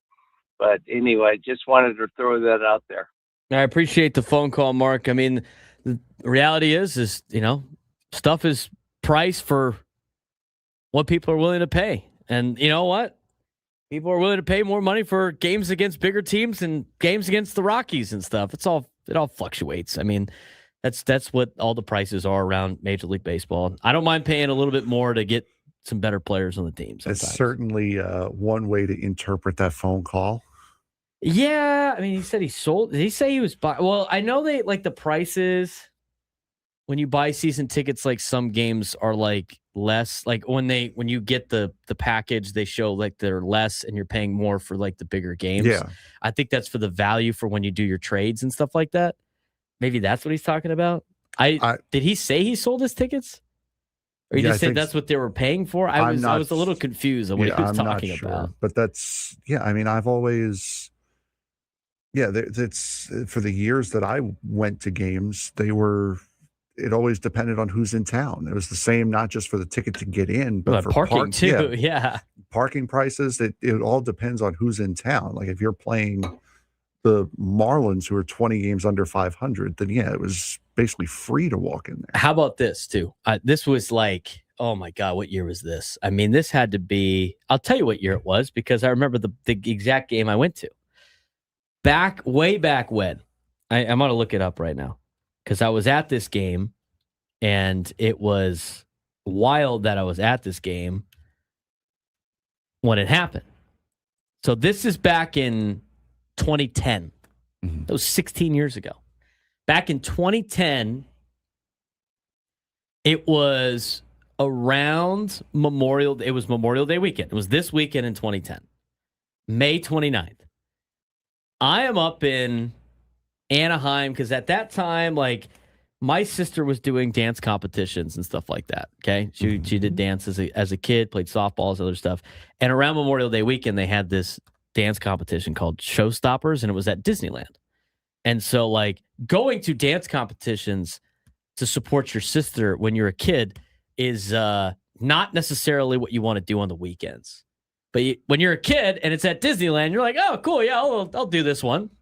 So a lot of the time it was like going to the dance, like we had to, it came to a point where my mom was like, okay, as long as you watch your sister dance, I don't care what you do throughout the day. So we'd get the schedule of when Sid was supposed to dance, and then we'd go to Disneyland or do some other things. A lot of the time when you're there for like 4 or 5 days in a row, you kind of get, you need a break from Disneyland. So I had never been to an Angels game and I wanted to go. And so my dad took me and my brother to the Angels game on May 29th, 2010. I was around like just I think my freshman year of high school, freshman or sophomore year of high school. No, it's my freshman year of high school at that point. And I remember we went in the morning to get tickets. This is back when you would still get tickets like at the venue. Like you couldn't necessarily get it too much online. So we drove in the morning to Angel Stadium and got tickets. And I remember while he was buying the tickets, I was looking at the ticket prices, and they had tickets they had regular season tickets, right? And then they had the price chart. And the Padres used to never do this, but the Angels were doing this. They had Yankees and Red Sox were more expensive than all the other games. And then they had a couple like Dodgers, more expensive than all the other games. And I think they had another interleague on there that they thought was like a prime game. It was like the Atlanta Braves was more expensive than all the other games. And it was the pricing on the tickets because, that supply and demand. More people want to watch the Yankees play, right? More people want to watch the Dodgers play. More people want to watch the Red Sox play than probably at that time the Texas Rangers or whoever. Do you know the significance of that game on May 29th, 2010 between the Angels and the Mariners? I looked it up. I saw what happened at the end, and I saw who hit what, and I knew exactly what game it was. It was the game where Kendrys Morales hits the walk-off grand slam in the 10th and then breaks his leg jumping on home plate. Absolutely. That was the significance of that game. That's why I know what day. I put that on my ballpark app because you can put all your old games on there you've been to. It'll calculate how many ballparks you've been to and everything. So the other, me being a nerd, the other day I was putting in all these old games I went to. There was a game in 2004 when we were doing a trip up the coast of California. Speaking of road trips, coast up to California. That was like right before I was going into fourth grade when you do like the mission projects. We're hitting up missions, doing a lot of stuff with San Francisco. And I watched the Giants play the Reds. My mom almost got hit on the noggin by a splash home run as it went flying past her. No idea it's happening. Just walking across that like bridge thing up in right field. She walks past, ball flies right behind her head into the water for a splash home run. Jeez. Totally missed her. That was back in 04, Reds Giants. But I'm looking at this lineup. This game, you're watching the game. It's going to extras. We're getting closer to when my sister has to dance. We have to drive back over to the Disneyland Hotel. And so, my brother and I want to see the end of the game. My dad's like, this is the last inning. Like, we have to leave. As soon as Kendris hits the ball, we start walking out. We know the ball's gone. And as we're walking across the concourse to get to the parking lot, we noticed that they all stopped celebrating. There was they just stopped and we're like, what's going on? It's kind of weird. And we saw a cart coming out. I'm like, that's weird. I don't know what's going on. We get back to the Disneyland Hotel. And one of our friends who was there, and his daughter was my age, but he was there. He was there for the competition too. Mike Whalen. He said, "Did you see what happened in the Mariners Angels game?" Yeah, and we were there. like, we were there, like the walk-off grand slam. They're like, "Did you see what happened at the end?" We're like, "No." He's like, "That guy, Kendris Morales, broke his leg when he landed on the plate." At the end, we're like, what? And it was like, oh, that makes a lot of sense. They all kind of stopped celebrating when we were walking out. What a lineup, too. I'm looking at some of these names. Eric Ibar, Macier Torres, Bobby Abreu, Torrey Hunter, Kendris Morales. Sean Figgins on that team? He wasn't playing that day, at least. I have zero recollection of Hideki Matsui being an Angel. I remember that. Howie Kendrick, something Ryan, something Wilson. Jared Weaver threw 7 innings of 3-hit ball, followed by K-Rod, who threw 2 innings of 1-hit ball, struck out 2. What a day. May 29th, 2010. Those are some names. We got to take a quick break. When we come back, John and Carlsbad, we'll get to your phone call. We're going to get to the sports thread. We'll talk about the Padres offense in just a little bit as we continue on the Braden Surprenant Show, sending us number one sports station 97 through the Fan.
11:41 on a Thursday. All of our guests join us on the SDCCU fan hotline. It's not Big Bang Baking, it's better. He's Frank Marchese. I'm Braden Surprenant. This is the Braden Surprenant Show, live and local each and every day from 10 to 2 on San Diego's number one sports station, 97.3 The Fan. We're going to get you ready for the sports thread in just a second, but do want to get back to your phone calls. 833-288-0973, 833-288-0973. Let's get out to John in Carlsbad. John, we appreciate you waiting on hold, man. I know you had to do that through a couple of breaks. Thanks again for doing that. And what do you got for us today? Hey, Braden. Hey, Frank. So I don't have as many years as Tom does in San Diego, but I'm 58 years old, born and raised in San Diego, and I've watched probably at least 95% of the Padre games since I've been a fan, and my whole life. This era of this team that we have now, we definitely should enjoy. I agree with Tom 100%. And I want to make a couple of points here real quick. Number one is this last series against the Dodgers. I mean, we won the first game with a 1-0 shutout against the Dodgers, which is really, really, that was a well-played game. That's really hard to do against a team like that. The second game, if Mason Miller doesn't throw that pitch away, we're going into extra innings. We had a chance to win that game. So it's not as bad as like the sky is falling with this last series. The Dodgers didn't come in and sweep us. So having said that, I like what Stammen has done up to this point. I like his energy. I like his demeanor in the dugout. I think he's doing a good job. I give him a solid A, not an A+. With the movement around of all the position players and stuff like that, I think he's making one huge mistake, and only one. And that is that Ty France needs to be the starting everyday first baseman. He's one of the best bats in the lineup. He's a scrappy player. He's one of the best defenders that we have on the team.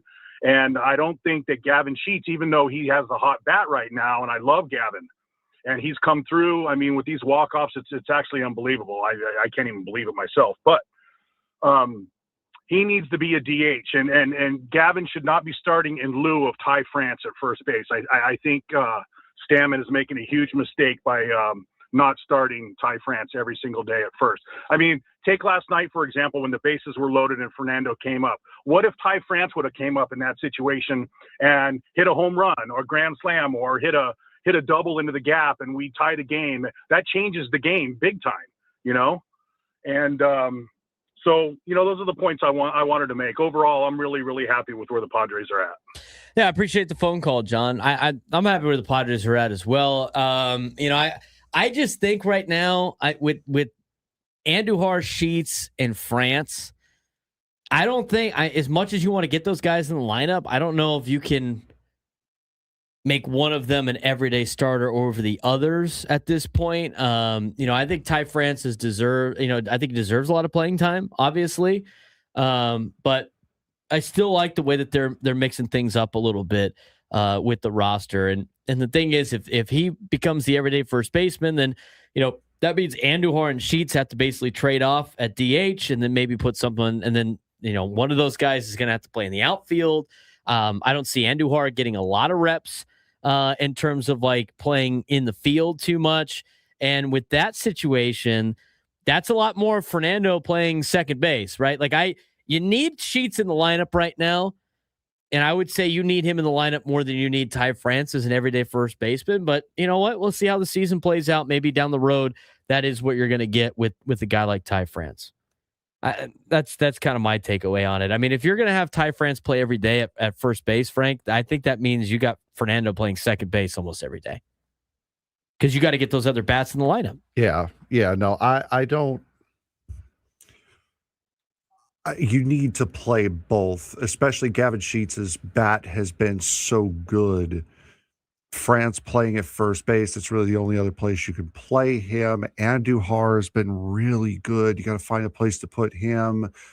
Then, of course, Nick Castellanos has been turning it around. You got to find a place to put him. So, yeah, I think as much as you want to see certain guys out there more in order to keep everyone engaged and ready to go when it's their turn to get called on, you got to be shuffling these guys around.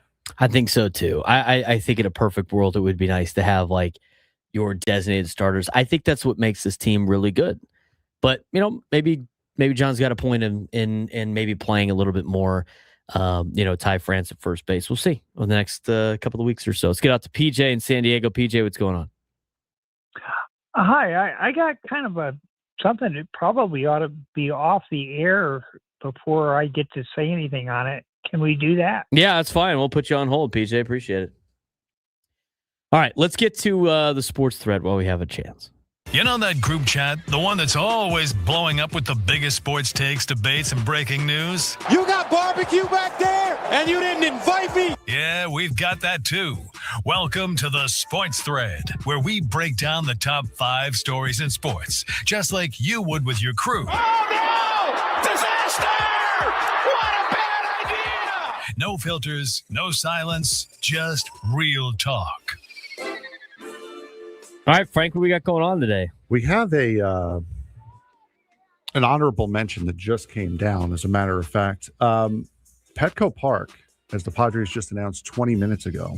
Oh, I saw that. Just became the Sports Business Journal's not just baseball stadium of the year.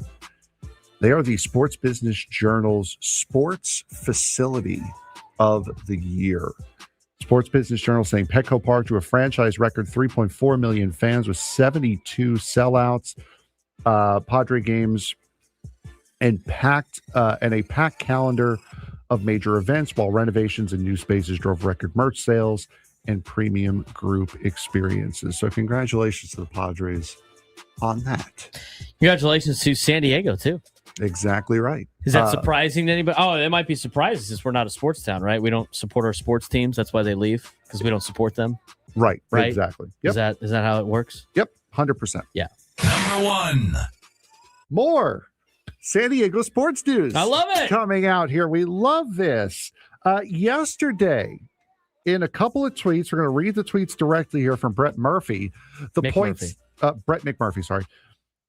Poinsettia Bowl is finalizing a deal to pit the new ACC champion, if it does not qualify for the playoffs, versus a Pac-12 legacy team in 2026. Sources told the On new 3. Pac versus the old Pac. Yes. Pac-12 legacy teams are former Pac-12 members Arizona, Arizona State, Cal, Colorado, Oregon, Stanford, UCLA, USC, Utah, and Washington. The Poinsettia Bowl, it's just a retweet of that. So basically, if the Pac-12 does not make, the current Pac-12 does not make the college football playoff, they will play a legacy Pac-12 team in what will be called the Poinsettia Bowl. So the Poinsettia Bowl does make a return. It'll be new gen Pac-12 versus legacy Pac-12. Interesting. That's almost like the old LA Bowl, which was the Mountain West champ versus a Pac-12 team, which turned into the Las Vegas Bowl.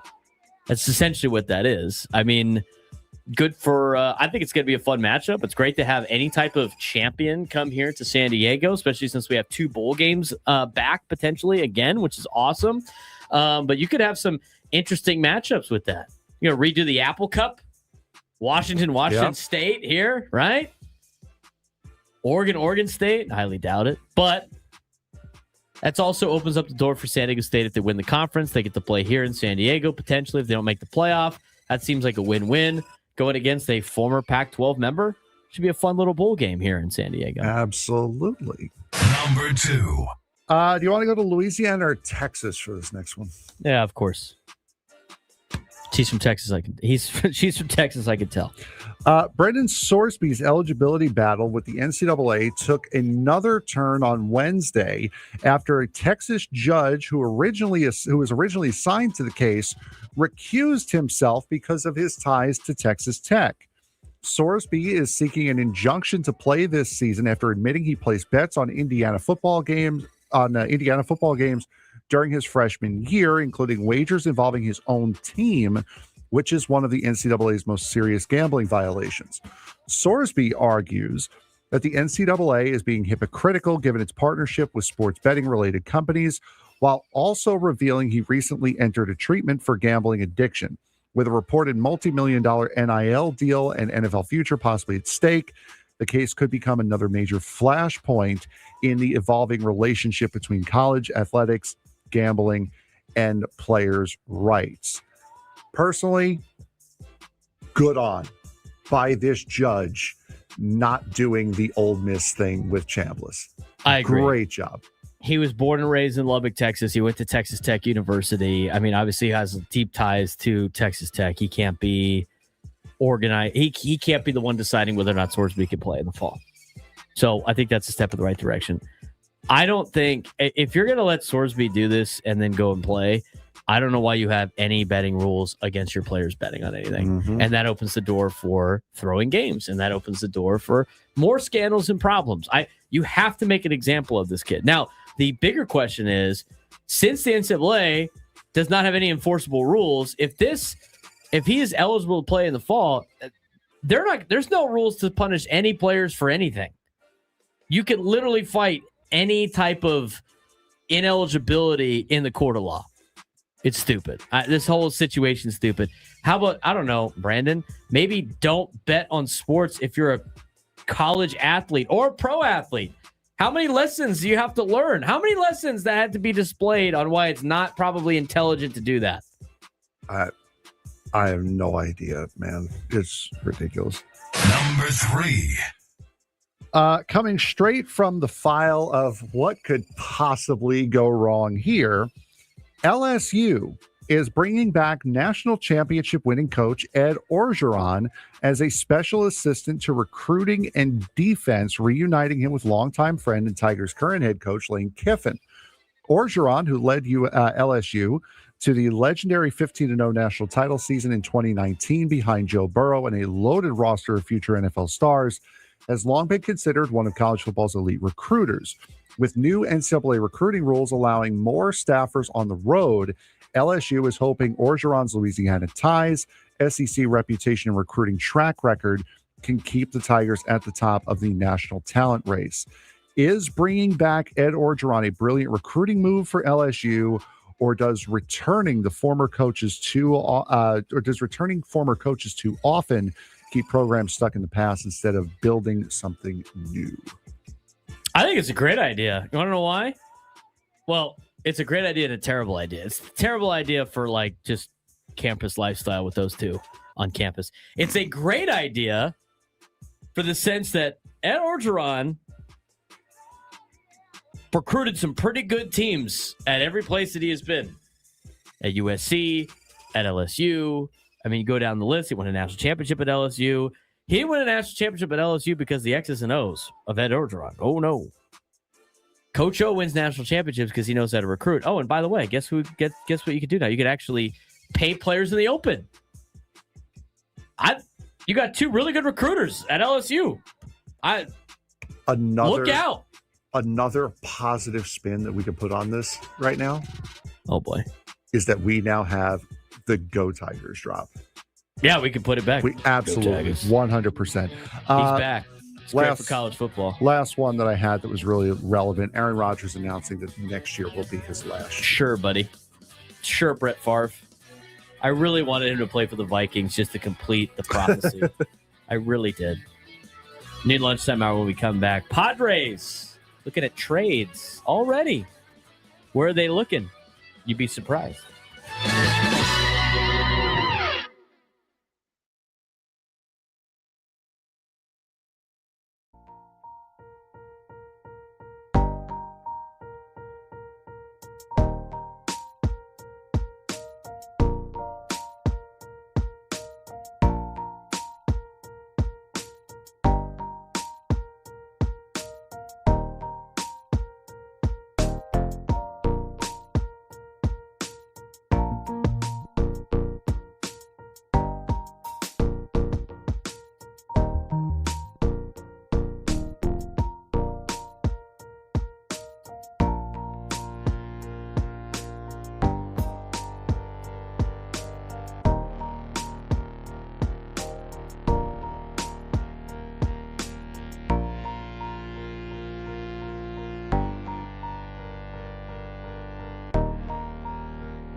beaches to the ballparks, from the gas lamp to North County, no one knows America's finest city like he does. You can't just punt on a Manny Machado prime use. He's a fourth-generation San Diegan, born and raised in the heart of this community.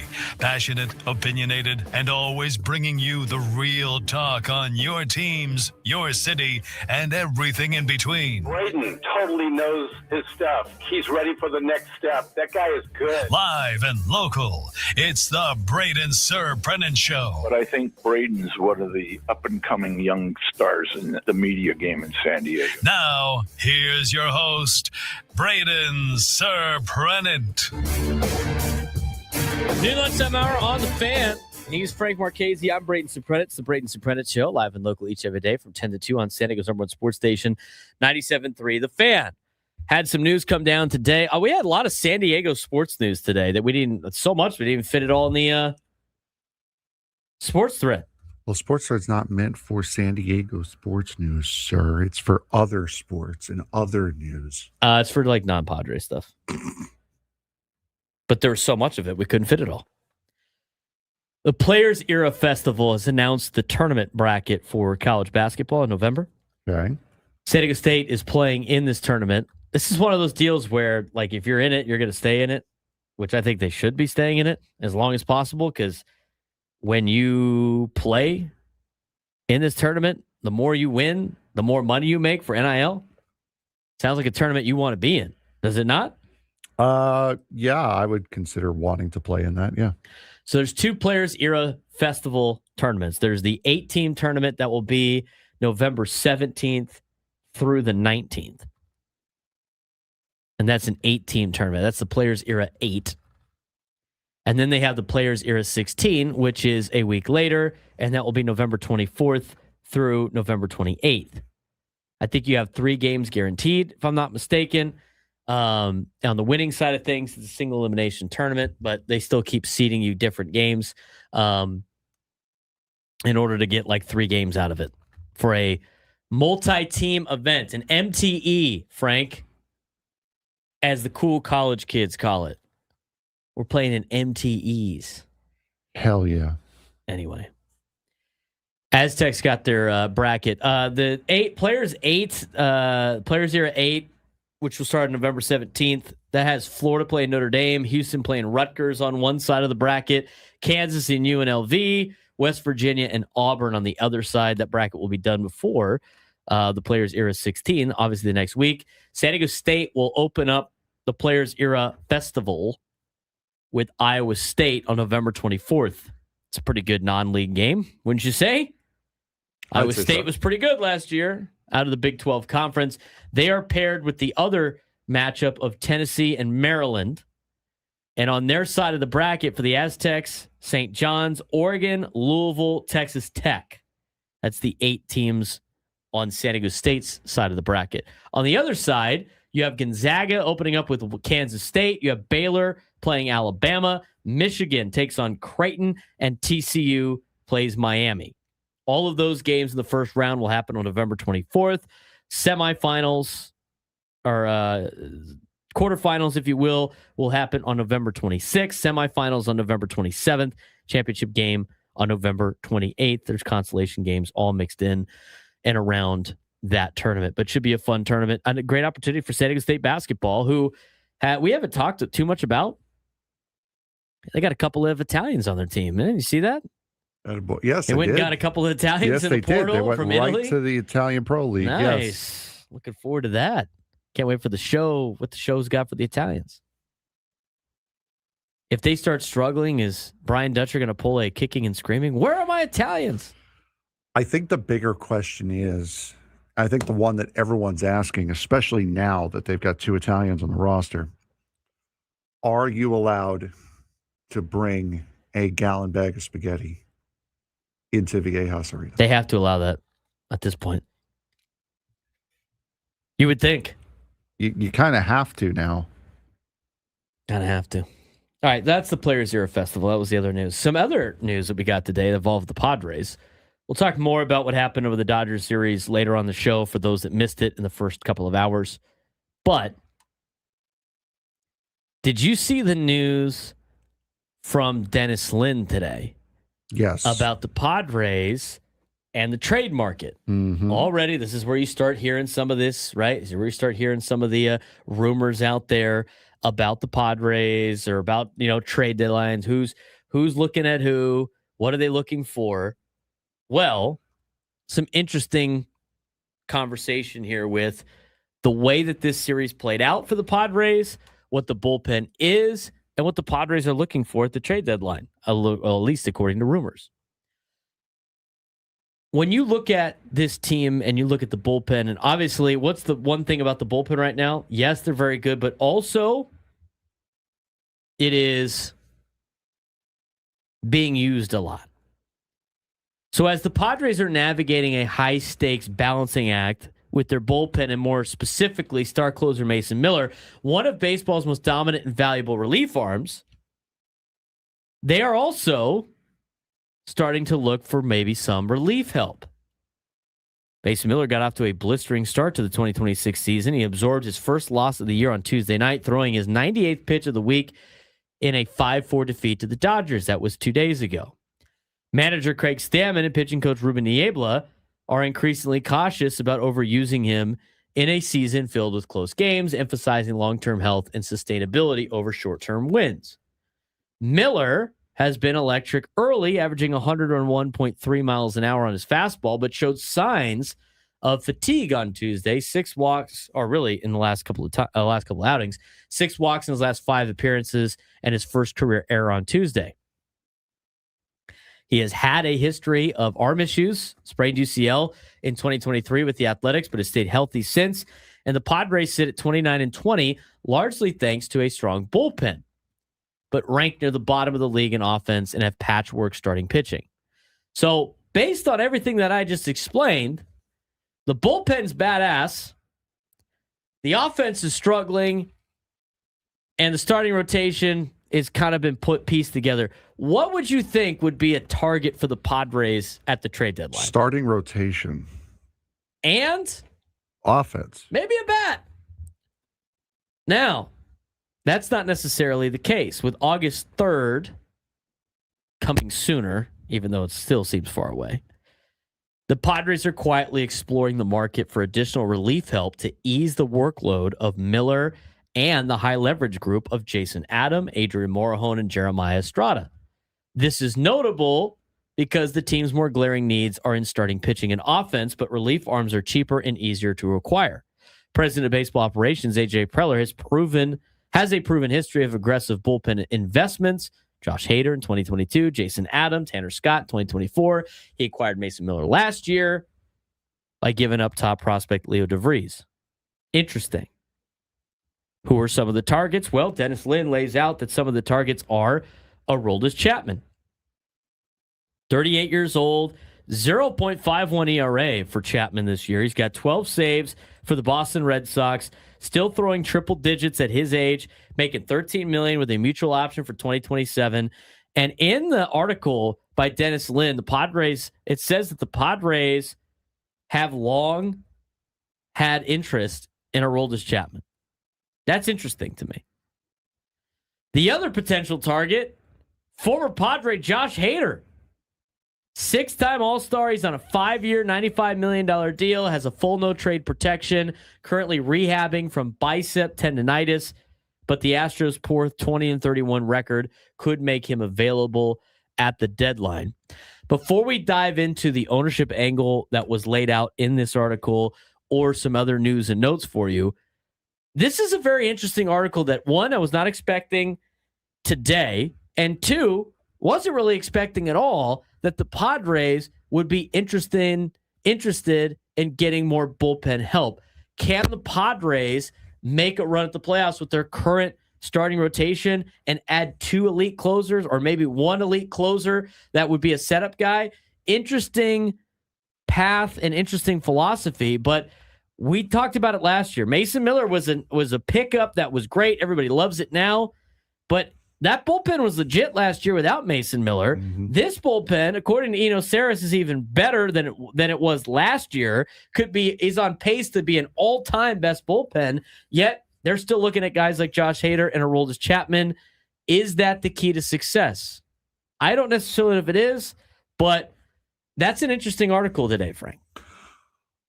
I would be more interested in Aroldis Chapman, mainly because he's not locked down. I would be looking more at Aroldis Chapman, who's going to be here for a shorter term time, which means also you're most likely going to have to give up less. I think ID Bunny in the chat just said, Hader's awful contract and Yordan Alvarez. Let's go. Who do you think? Give you one guess. Who do you think is going to be going in that trade? In a Josh Hader, Yordan Alvarez trade? Yep. Who's the Ethan one Salas guy? for sure. Exactly. Ethan Salas is going to be gone in that trade immediately. I haven't looked at the Astros too much in terms of being a trade partner just because they've always been good, so there's been no reason for it. So I haven't looked at like the numbers of the contracts, but that is a high level asking price, I would think, for a guy. But it's $19 million a year for the next 3 years. I guess at this point for Hader, it'd be a little bit less for this year. He still counts towards $19 million towards the luxury tax. You would have him for 2 more years. At that point, he's coming back here. Would he be able? Is he going to pitch if you tell him to pitch?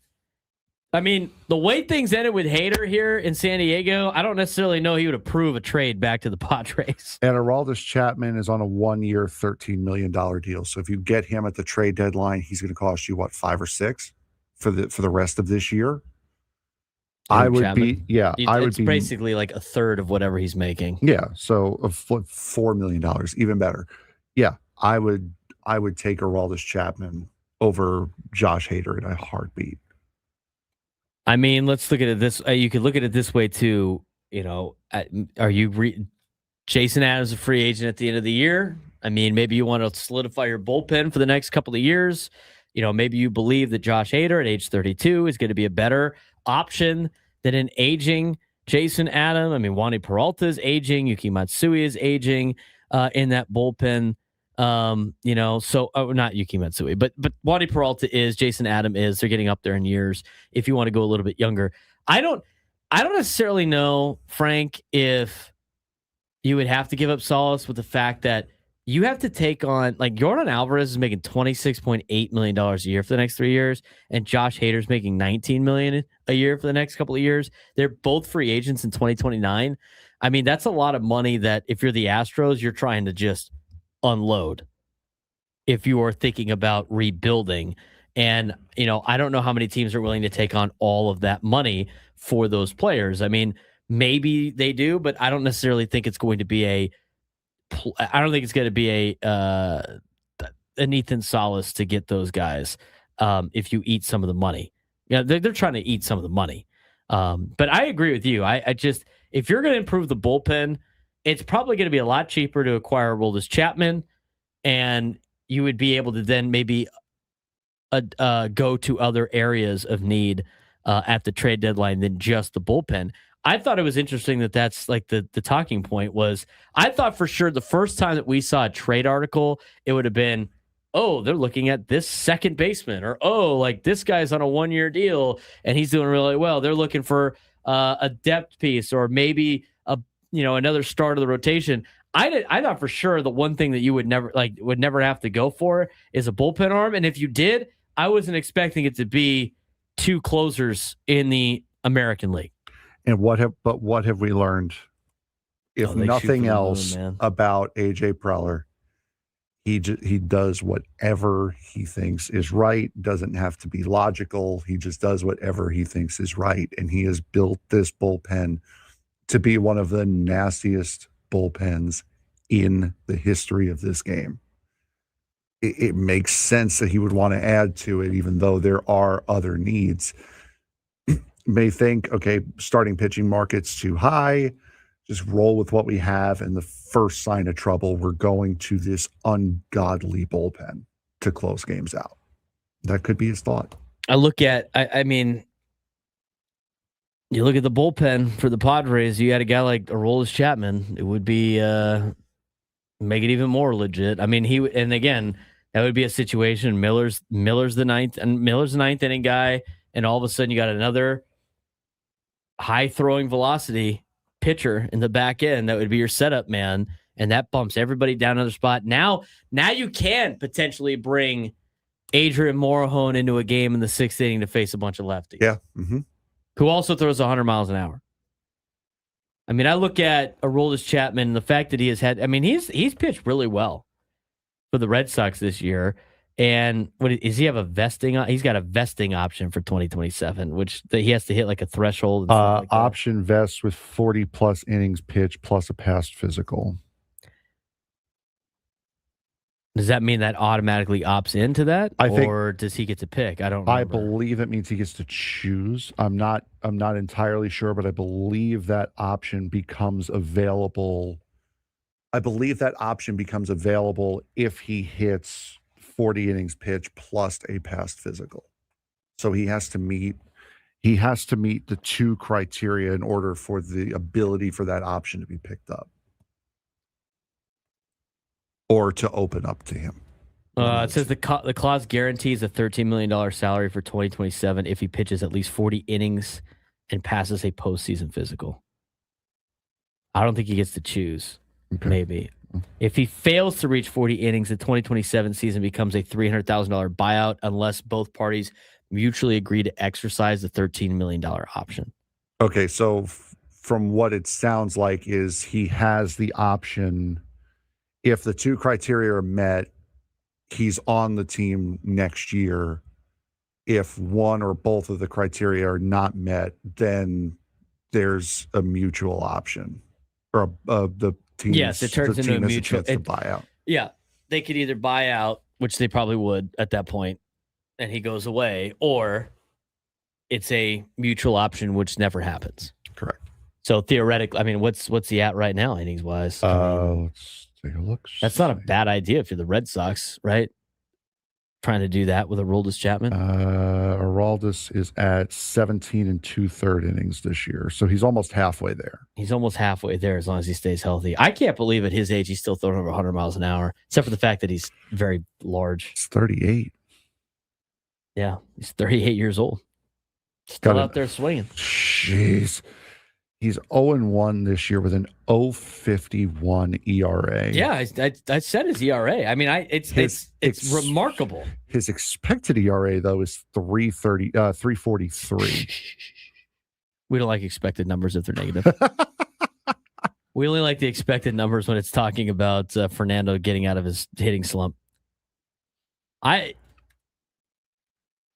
11.7 Ks per 9, 3.5 walks per 9. Yeah, I need money in the YouTube chat. If that guy was a Padre, he'd probably blow past that threshold before the All-Star game the way we use bullpen arms. 93.8% left on base. He's been really good for the Red Sox. A 39% ground ball rate. The only time he did not look good was against the Padres. Is that his loss? I don't know. I don't have his. That might be his loss. I was at the game because remember, Fernando hit the double off of him. And then they were able to score, and then they shut it down with Miller, and then I think that might be his only loss of the year. See, I'm trying to. It is. He's been dominant all. I'll put it this way. He's allowed one earned run all year. Do you know when it was? I'm trying to. Against the Padres. I'm trying to learn how to use Fangraphs because you know me, I like Spotrac. I can't find his game logs in here. I'm on Baseball Reference. This season, game charts. There we go. This season, Aroldis Chapman has allowed 8 hits all year. He's only allowed 2 hits in a game twice, and one of them was against the Padres. His worst outing of the entire year was against the Padres. Game charts. There we go. Game logs. So you factor that game out, this guy's ridiculous. This is his number since the Padres game, okay, which was his 4th outing of the year. Mm-hmm. His 2nd, 3rd, and 4th because he pitched the night before too. Since his 4th outing of the year which was the one against the Padres. The Red Sox are 11-3 in those 14 outings. He has gone 13 2/3 innings, 10 saves, 6 hits, no earned runs, 6 walks, 20 strikeouts. A 1.72 fielding independent pitching. Is that good? Yeah, he's on his own scoreless streak right now. He's up to what did I say? 13 something innings. I mean, he's got 20 something more innings to go to get up to Mason Miller level. But could you imagine adding him at the deadline? I mean, it would go to the question of, can you win with an elite bullpen and a so-so starting rotation?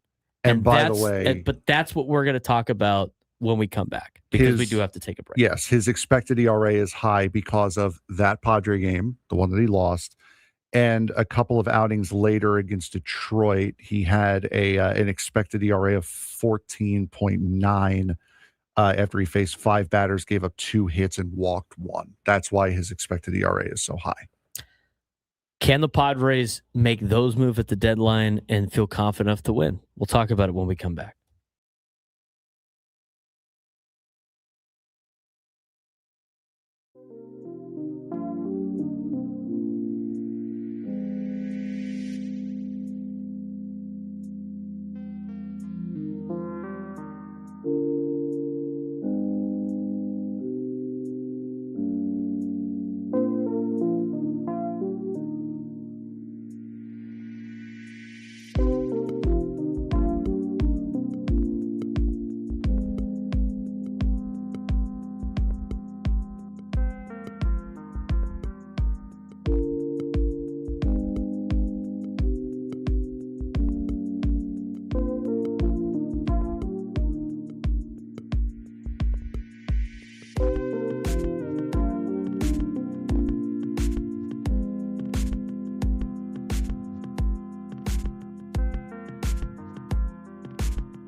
12:26.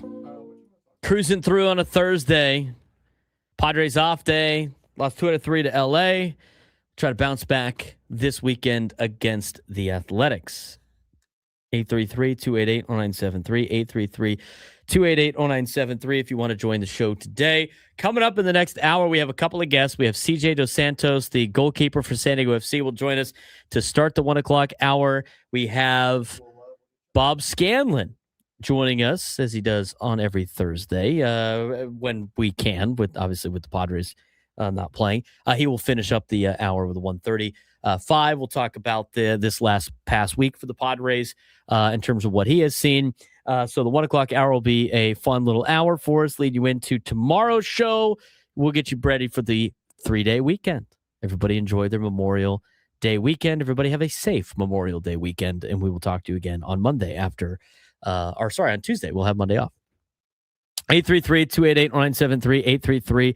833-288-0973. Scout to John in La Jolla. John, what's going on, man? Hey, guys. Thanks for taking my call. And I don't think that this discussion is not worth having, but I just wanted to point out, maybe Dennis Lin does in the article, and that's my bad for not reading it before getting on the air. But it's interesting to talk about beefing up the bullpen with either of those guys. I much prefer Chapman over Hader for reasons you guys have covered. But I just wanted to point out that the American League is really bad this year, and neither of those teams is that far back in the wild card, particularly the Red Sox. So it's a little premature to talk about those teams wanting to get rid of those guys. Well, those are just the rumors that he had heard, that the Padres were interested in those players at this point in time. I will say this. I think you're going to see more of a balancing act happen in the American League. And I keep going to the Jeff Passan article from a couple of weeks ago. Do you remember that article, Frank, that we talked about with the American League? Yes. And he stated, what did he mention about how the season started last year and how it finished? Do you remember off the top of your head? No, I do not remember off the top of my head, no. He said that the National League last year jumped out to just as great of a start in terms of their teams being a lot better than the others in the American League, and they were beaten up on the American League teams. By the end of the season, the American League had more wins against the National League at the end of the season. So I think it's going to start to balance itself out. I mean, you're seeing teams like the Guardians now are 7 games above 500. The White Sox have now jumped over 500. You have the 2 top teams in the American League East that are pulling away and going above 500. We'll see what happens in the American League West right now, but I think you're going to start seeing some teams rise to the top. And I'm curious to see how the Tigers put things together, because they look like a really good team that first weekend here against the Padres, and they had a lot of guys go down in terms of their starting pitching. I don't necessarily know if they're going to remain 10 games under 500 throughout the remainder of the season. I think they're going to start coming back to life a little bit when they add a little bit more. And here's the other thing too.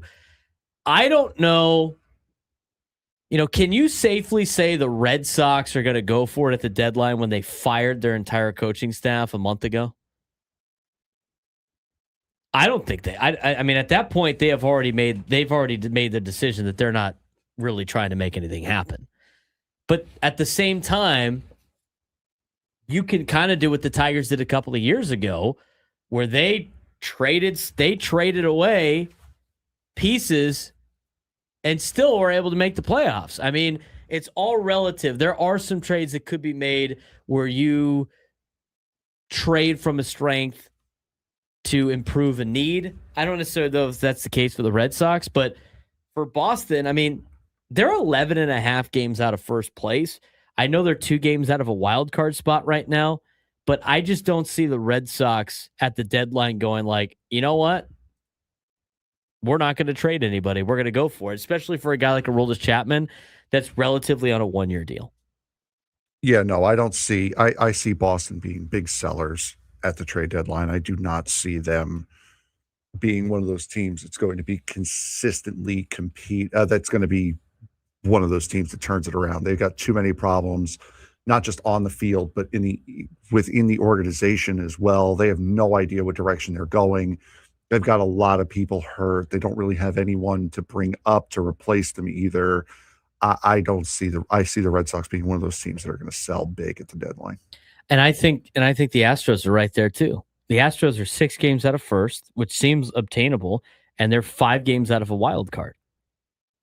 You got to start looking like when you see numbers like that. Initially, you're like, "Oh, 5 games, that's like a week." But the reality is, with everybody like winning and losing series, because you're not going to go on a 5-game stretch and then the team in front of you is going to lose 5 straight. It's you gain games by winning series and then losing series. So in order for the Astros to play their way into a wild card spot right now, they have to win 5 series in a row, and whoever they're chasing right now in the wild card, which I think is the Rangers, they got to lose 5 series in a row. So again, like there's a lot of that's involved with the math, if you will, on making up ground. And yeah, you look at the number of games back, that's one thing, but then you got to start looking at the number of teams in front of you, because you got to pass all those teams, which means all those teams need to have bad stretches while you put together a good stretch. And the Astros right now are second to last in the entire American League, 11 games under 500. I don't see a situation based on the way they've played or the Red Sox have played that they're turning things around anytime soon. No, I don't see a scenario. And from what I'm seeing a lot of people bringing his name up in the chat. Tarek Skubal, we're watching his Detroit Tigers losing to the Guardians right now. Skubal's on his way back. He threw a bullpen, I believe, either earlier today or yesterday, through 37 pitches. And from what he said, he reached his velo goal. Don't know what that velo goal was, but he is already on his way back. And Blake Snell is having that same surgery. I think there's another pitcher now that's having that same exact surgery that Skubal did, which really accelerated his timeline. So there's a chance that if Skubal comes back soon enough, the Tigers are 4-14 in the month of May. If they can turn that around and get that ship righted with enough time to spare, there's a chance the Tigers don't trade Tarek Skubal if he comes back soon enough and they get the ship righted. They gotta right the ship. They gotta start doing it a little bit faster than right now, though. I mean, they're 10 games under at this point. If this score holds, they're going to be 11 games under 500. It would be their 6th straight loss. They're negative 21 in run differential. I mean, teams like that need to start turning it around now if they want to be buyers 100%. At the deadline, even though it seems like it's very far away, because you don't want to dig yourself in too big of a hole. That's why it's so great the Padres have a 9-game, they're 9 games above 500. And we'll see what they do against the A's this weekend. We're going to talk about the Padres bullpen again in just a little bit. When we come back, we also need to contest it for a midday sports standoff. 833-288-0973. 833-288-0973. Call in, try to take me down in some sports trivia. You will be entered in a chance to win a trip to Vegas. We'll do that. Plus, can the Padres make it through the season and through the playoffs with this rotation and just improve the bullpen? It's an interesting topic of discussion that came up today. We'll get to that when we come back. Ben and Woods on the Fan. And I was thinking, well, the Ben Higgins show. Oh, we could go with while you're gone. This is so radio. I mean, you're not here helping me. Oh my God! All right, here it comes. It's Ben and Paul. When you look at Ben and me, it doesn't scream athlete. That this paternity leave is going to be a nightmare. Can't see too well. Is that Wally Pipp over there? Listen to Ben and Woods weekdays from 6 to 10 a.m. on 97.3 The Fan. Hi, I'm John, and I'm a maintenance tech at GL Pools. I'm proud of what I do because I take care of more than just water. I'm a steward of the backyard, making sure everything is safe so families can just enjoy their hard-earned space. Recently, we had a new client call right before a party. Their heater wasn't working and guests were on the way. I got it fixed just in time.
Sometimes it's fun to look at some of these expanded standing records, like in the National League.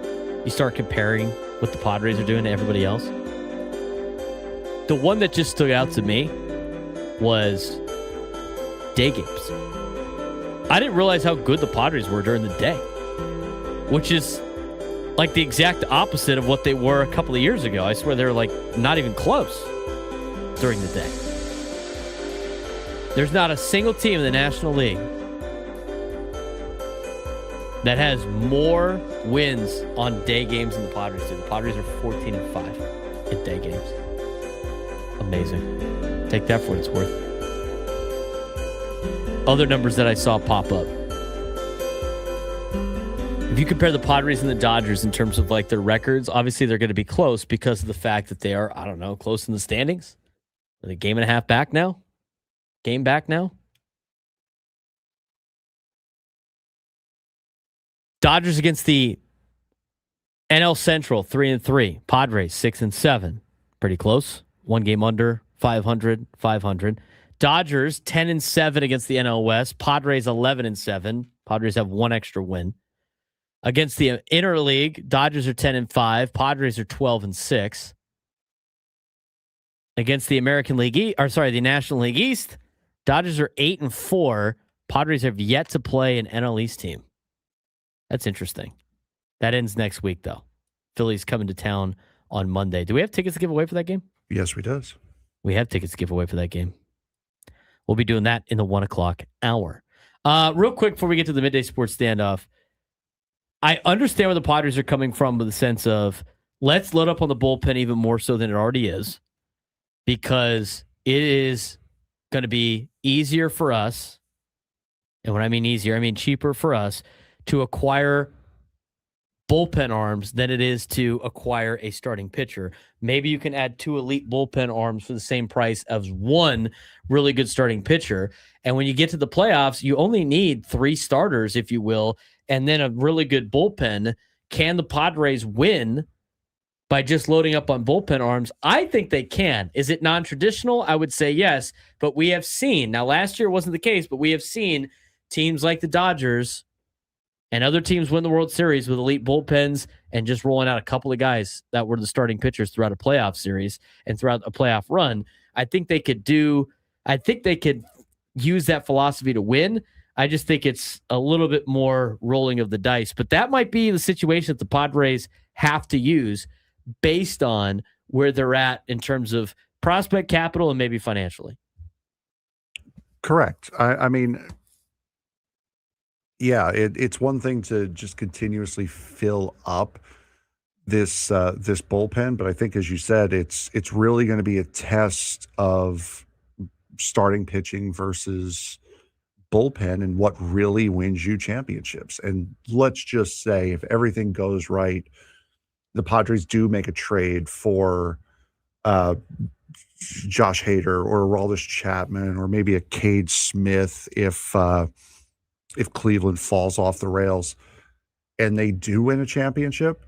It's also something to do that could also completely reset the market for like starting pitchers, because now all of a sudden it's just been proven, hey, maybe you guys aren't as valuable as we thought you were. I just think it's growing more and more to now like high velocity arms, and the way that they have starting pitchers like in the playoffs, they pull them after 4 innings or like one time through the rotation or through the order, that maybe it is more valuable to have bullpen arms when you get to the playoffs. Now, you do need a starting rotation to make it through the regular season. Do the Padres have enough with the starting rotation to make it through the season so they can just focus on bullpen arms at the deadline. That will remain to be seen until it happens. I'm curious to see Lucas Giolito. I can't wait to watch Lucas Giolito pitch next and see if he could build off his last start. I mean, Griffin Canning, I thought, had a good bounce back start. Randy Vásquez is pitching at a high level, even though yesterday didn't go his way and he didn't have his elite stuff. He still kept you in the game. I mean, from a pitching standpoint, I can see why this came out today. I think it's an interesting talking point, and I'm sure it's something to monitor as we continue throughout the season. It is time now, though, to try to get somebody qualified for a trip to Vegas. Let's get to our midday sports standoff.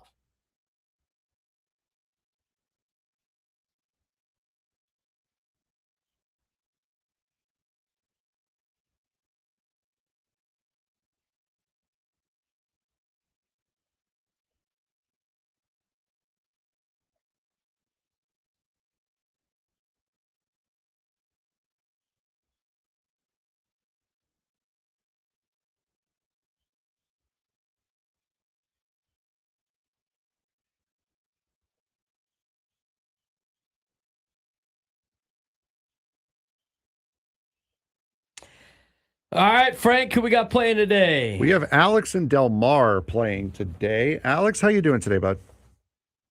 I'm doing well. How are you guys? Good. So we're going to do our fun question usually on Fridays. So today we'll get an A's question in here.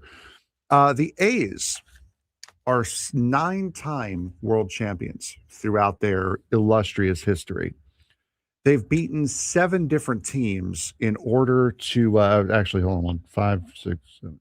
Yeah, boy. nine. They've beaten 6 different teams, in order to win those 9 world championships. 6 or 7? No, they've won 6. 6 different teams. Who are the 6 different teams that the A's have beaten for their 9 world championships? You will be getting points. Wow, for teams that come up multiple times.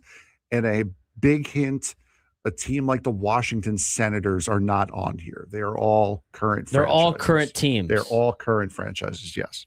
All right. Alex, you have the first guess. All right, let's go the team in the Bay, the other team, the Giants. That was the big point getter. They've beaten the Giants 3 times, once as the San Francisco Giants and twice as the New York Giants. So that's how many World Series you said they won? 9. So that's a third of their World Series is. All right, so that's the only multiple one? No, there's one more multiple one. I think they beat the Dodgers once. They have beaten the Dodgers once. So there's still 3 points to 1, Alex. All right, I'm going to go Mets. They did beat the Mets, correct? So 4-1. Okay. Trying to get good teams here. What about the I want to say the oh no, who was I going to say? I wanted to say no, that's not who I wanted to say. Let's go with the I wanted to say the Cardinals. They did beat the Cardinals. It's 4-2. Alex, if you get this one right, you will win it because Braden will not be able to mathematically beat you. All right. Cubs. He definitely can't beat you now because they're the only other multiple one. So the Cubs, nice. They beat the Cubs twice. So Alex, you have officially won. Hang on the line. I'll get your information during the break. Braden? My next guess would have been the Phillies. Alex, you've already won. You want to take another chance here? You want to? Did we already say the Reds? That was my next guess. The Big Red Machine. Eddie's right. Alex, congratulations. A big win for Alex. Doing what you usually do, which is just wiping the floor. So the A's, again, 9 World Series championships. They beat the San Francisco Giants in 89, the Dodgers in 74, the Mets in 73, the Reds in 72, and then there was a bit of a drought. 1930, they beat the St. Louis Cardinals. 1929, they beat the Chicago Cubs. 1913 and 1911, they beat the New York Giants. And their first World Series came as the Philadelphia A's in 1910 over the Chicago Cubs. All right. Finally got a qualifier. It's great. Couldn't get the they didn't beat the Phillies was my guess because of the both being in the same city. Hopefully that would be the case, but no, it wasn't. I mean, some of those World Series, there was only like 8 teams anyway. Yeah. All right. So there you go. We got CJ Dos Santos coming up in just a little bit. The San Diego FC goalkeeper. They are promoting a giveaway. I put mine over there.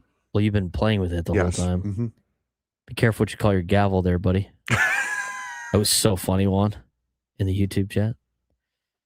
So they're giving this away on Saturday. I had they sent me where'd it go? I had the San Diego FC talking points about it, and then on an email, and then I lost it. With you. Anyway, that's coming up on Saturday. CJ Dos Santos was added to the Cape Verde national team, which is going to be competing in the World Cup. So it'll be cool to talk to him about being able to play potentially in the World Cup. Coming up in the next hour, we will also have Bob Scanlan on to finish up the next hour to talk about Padres baseball, what went wrong for the Padres against the Los Angeles Dodgers. And then we'll also talk about the offense for the Padres in the final hour. And it all really centers around one player, and that's basically Fernando Tatis Jr. So where he goes, I know it's where Manny goes, the team goes. Manny hasn't really been playing that well either. It's definitely where they go, the offense goes. And right now, the offense hasn't been that great. Individually, there's been a couple of guys that have shined, guys like Miguel Andujar, right? But overall, this team is going to need Fernando to really come out of his historically bad stretch if the Padres are going to compete. And that's on top of the fact that regardless of everything we just talked about with the trade deadline, Frank, with the bullpen arms and whether you do that or go for a starting pitcher, whatever it may be, you're not going to go very far if Manny and Fernando have their worst years of their career, and by far. No, absolutely not. And they definitely do need to turn it around in order for this team to have any sort of sustained success. It's nice right now that you're able to sit 9 games over 500 without them doing really anything worth of note. I mean, sure, Manny's hit a couple of home runs every now and again, and Jackson's gotten a couple of big hits and here and there, but it is not sustainable. And we've said this for the last month that they are going to have to start hitting and hitting well if this team wants to win, because what they're doing right now, even though they've built up a nice 9-game cushion, it's not going to last if they continue doing what they're doing. No, it is not. But that's everybody in baseball. I think we lose the plot sometimes on, because we watch all the Padre games in a vacuum. We're just laser focused on one team. But you start looking at, maybe they start populating on your Twitter account when the Padres play these teams. But when you see the complaints from other fans and their teams, they're kind of the same complaints that the Padres fans have about their team. It's a tough game, baseball is. When we come back, CJ Dos Santos is going to come up and join us on the SDCCU fan hotline. We'll talk about San Diego FC season as well as him representing Cape Verde in the World Cup. We'll have Bob Scanlan on the 135 spot as well. More to come.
1:00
on a Thursday, getting ready for Padres baseball tomorrow and coming up in just a little bit.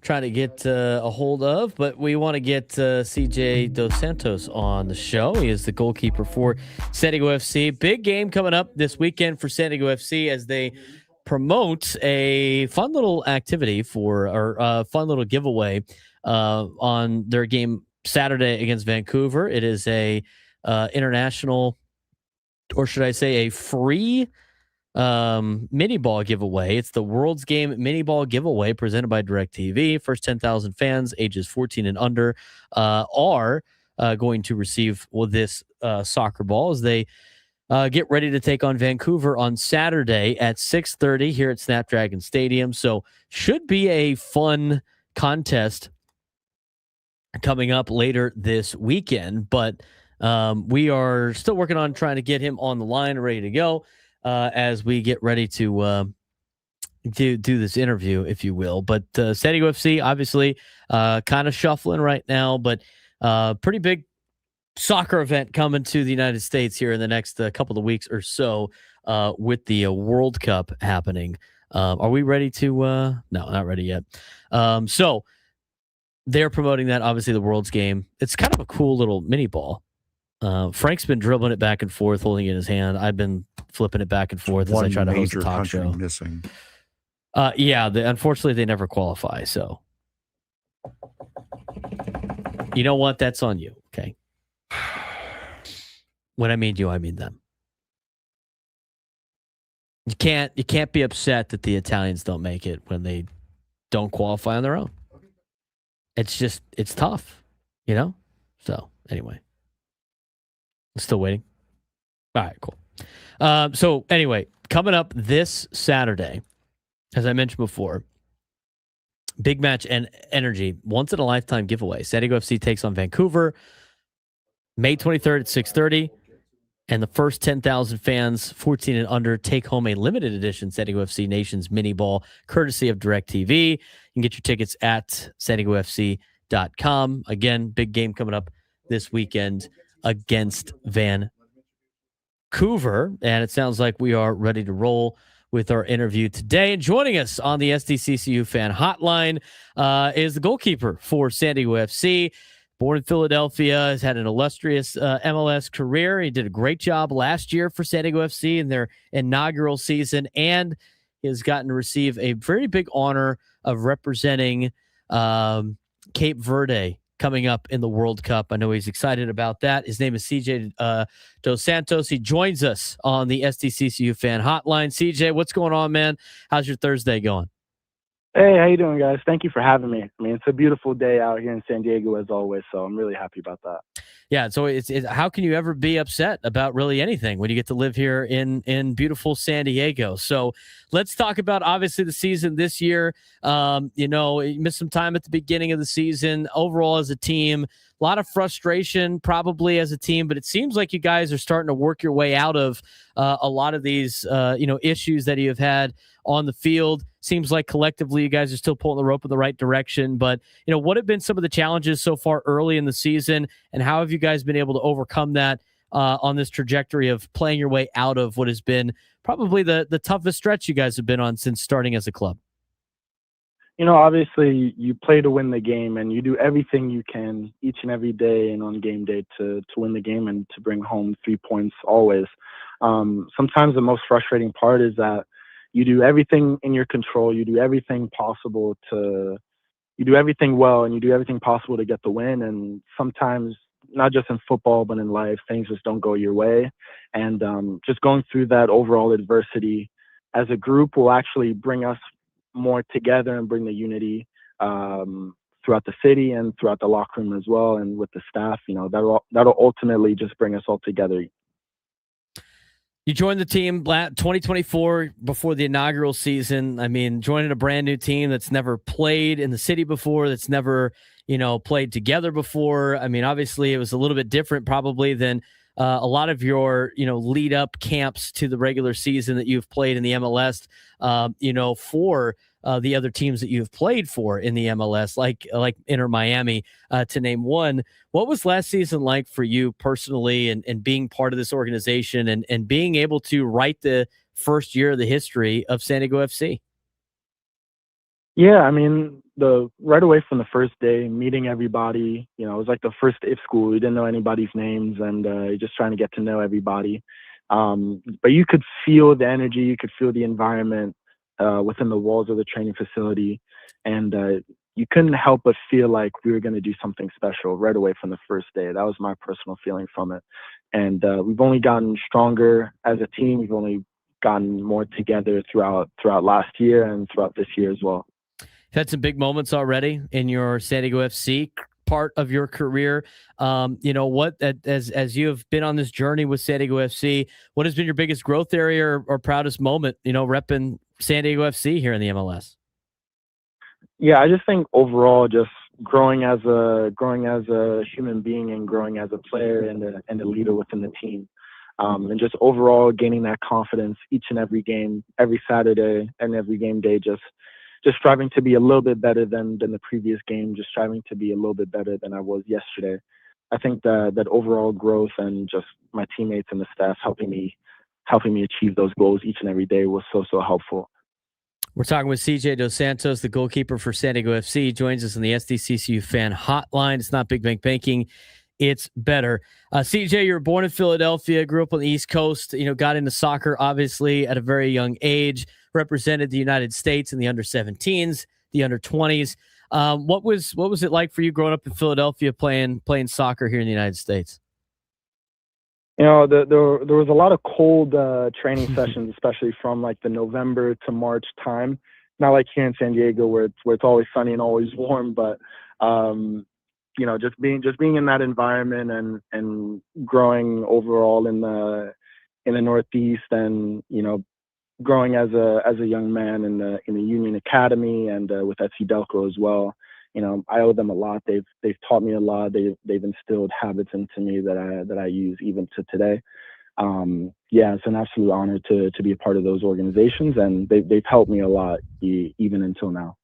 You got to play some international soccer already, like in the youth, and when you got that opportunity to represent the country that you were born in the United States, what was that honor like? It was an absolute honor to be a part of that group and to be with those amazing players. Even now, like a lot of those players that I've played with are playing at the highest level right now, and it's amazing to be one of the names within those rosters back in those times. It was nice to be a part of that, to be a part of those groups, and to learn from them, and to learn from the staff, and to learn the culture and the footballing culture growing up from 14 to until 20 and 21 years old. You were born in Philadelphia, but your father is from Cape Verde. And with that, you have been able to now, with a transfer over and getting the approval from FIFA, you've been able to now represent his country and represent, your family's name and be able to be on the roster that gets to compete in the World Cup, which gets to be in the country you were born in. So a lot of different changing of things there, but I'm sure it's an honor for you to represent your dad's country, where he was from, where your heritage is from. What was that experience like for you? What was the opportunity like? And when you found out that you were going to be a part of this thing coming up in a couple of weeks, what was your excitement level as a kid that grew up playing this great game, being able to play in the highest level of this great game? Yeah, it's funny how the footballing world works, how everything is connected in one way or another.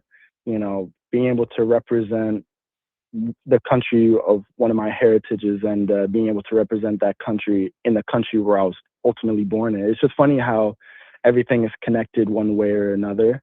And just being able to represent that country at a world stage, and overall just being a part of that history and being able to make history and just being one of the names on that roster. It's an absolute blessing. And it's an absolute honor to be a part of that. Cape Verde is a place that's off the coast of the continent of Africa. Obviously, it's got Portuguese roots. I know your mom is Portuguese. Tell us, maybe a lot of people driving around that might not know a lot about Cape Verde, what it's like as a country, like where it's located, like specifically, and what you like about Cape Verde. Yeah, it's a small country of 10 islands off the west coast of Africa. And I would say it's like a tropical island, lots of beaches, beautiful weather all year around. The people there are so happy and so joyful. They have what's called alegria, which is like joy, just, gratitude just for life. And, they have passion for the game. They have passion for life. And when you're there, you can ultimately feel that passion through music, through dancing, through football, and just overall. They're the type of people that if you knock on their door and you say hello to them, they'll invite you in for a party or for dinner, and just overall just to enjoy each other's company and to ultimately grow upon that culture. In terms of, and we're talking with CJ Dos Santos, he is the goalkeeper for San Diego FC, as he gets prepared not only for a big match coming up on Saturday, but also during some international play, as he's going to represent Cape Verde in the World Cup here in the United States. What's that experience like? Obviously, there's going to be a lot of players from Cape Verde. You grew up in the United States.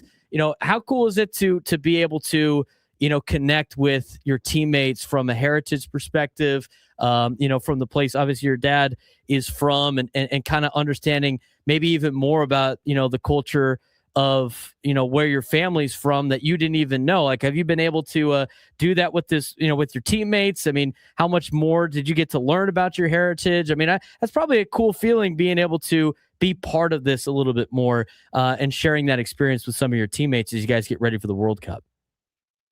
Yeah, growing up and experiencing that culture as a kid and teenager was obviously an amazing thing.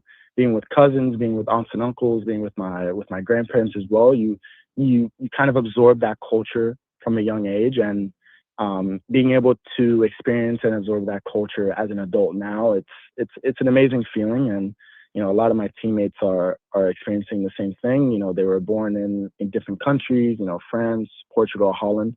And, we all get together now and being able to represent this country. We may have different birthing places, but the culture and the heritage is always in our roots. It's always in our blood. And we're able to bond over that and to overall just grow as a team and grow as friends going into that. You mentioned like how crazy the football world is and connecting all the countries. I mean, it's crazy in terms of a timeline too. I mean, you go from bouncing from team to team. Obviously you got San Diego FC obligations that you have to get to. We have international time periods. I mean, everybody in football is going around the world, constantly jumping on different teams for different things. With the World Cup coming up, obviously, and the MLS season going on around the same time here in the United States, what do the next couple of weeks look like for CJ Dos Santos? When you practice and play with San Diego FC? When do you practice and play with Cape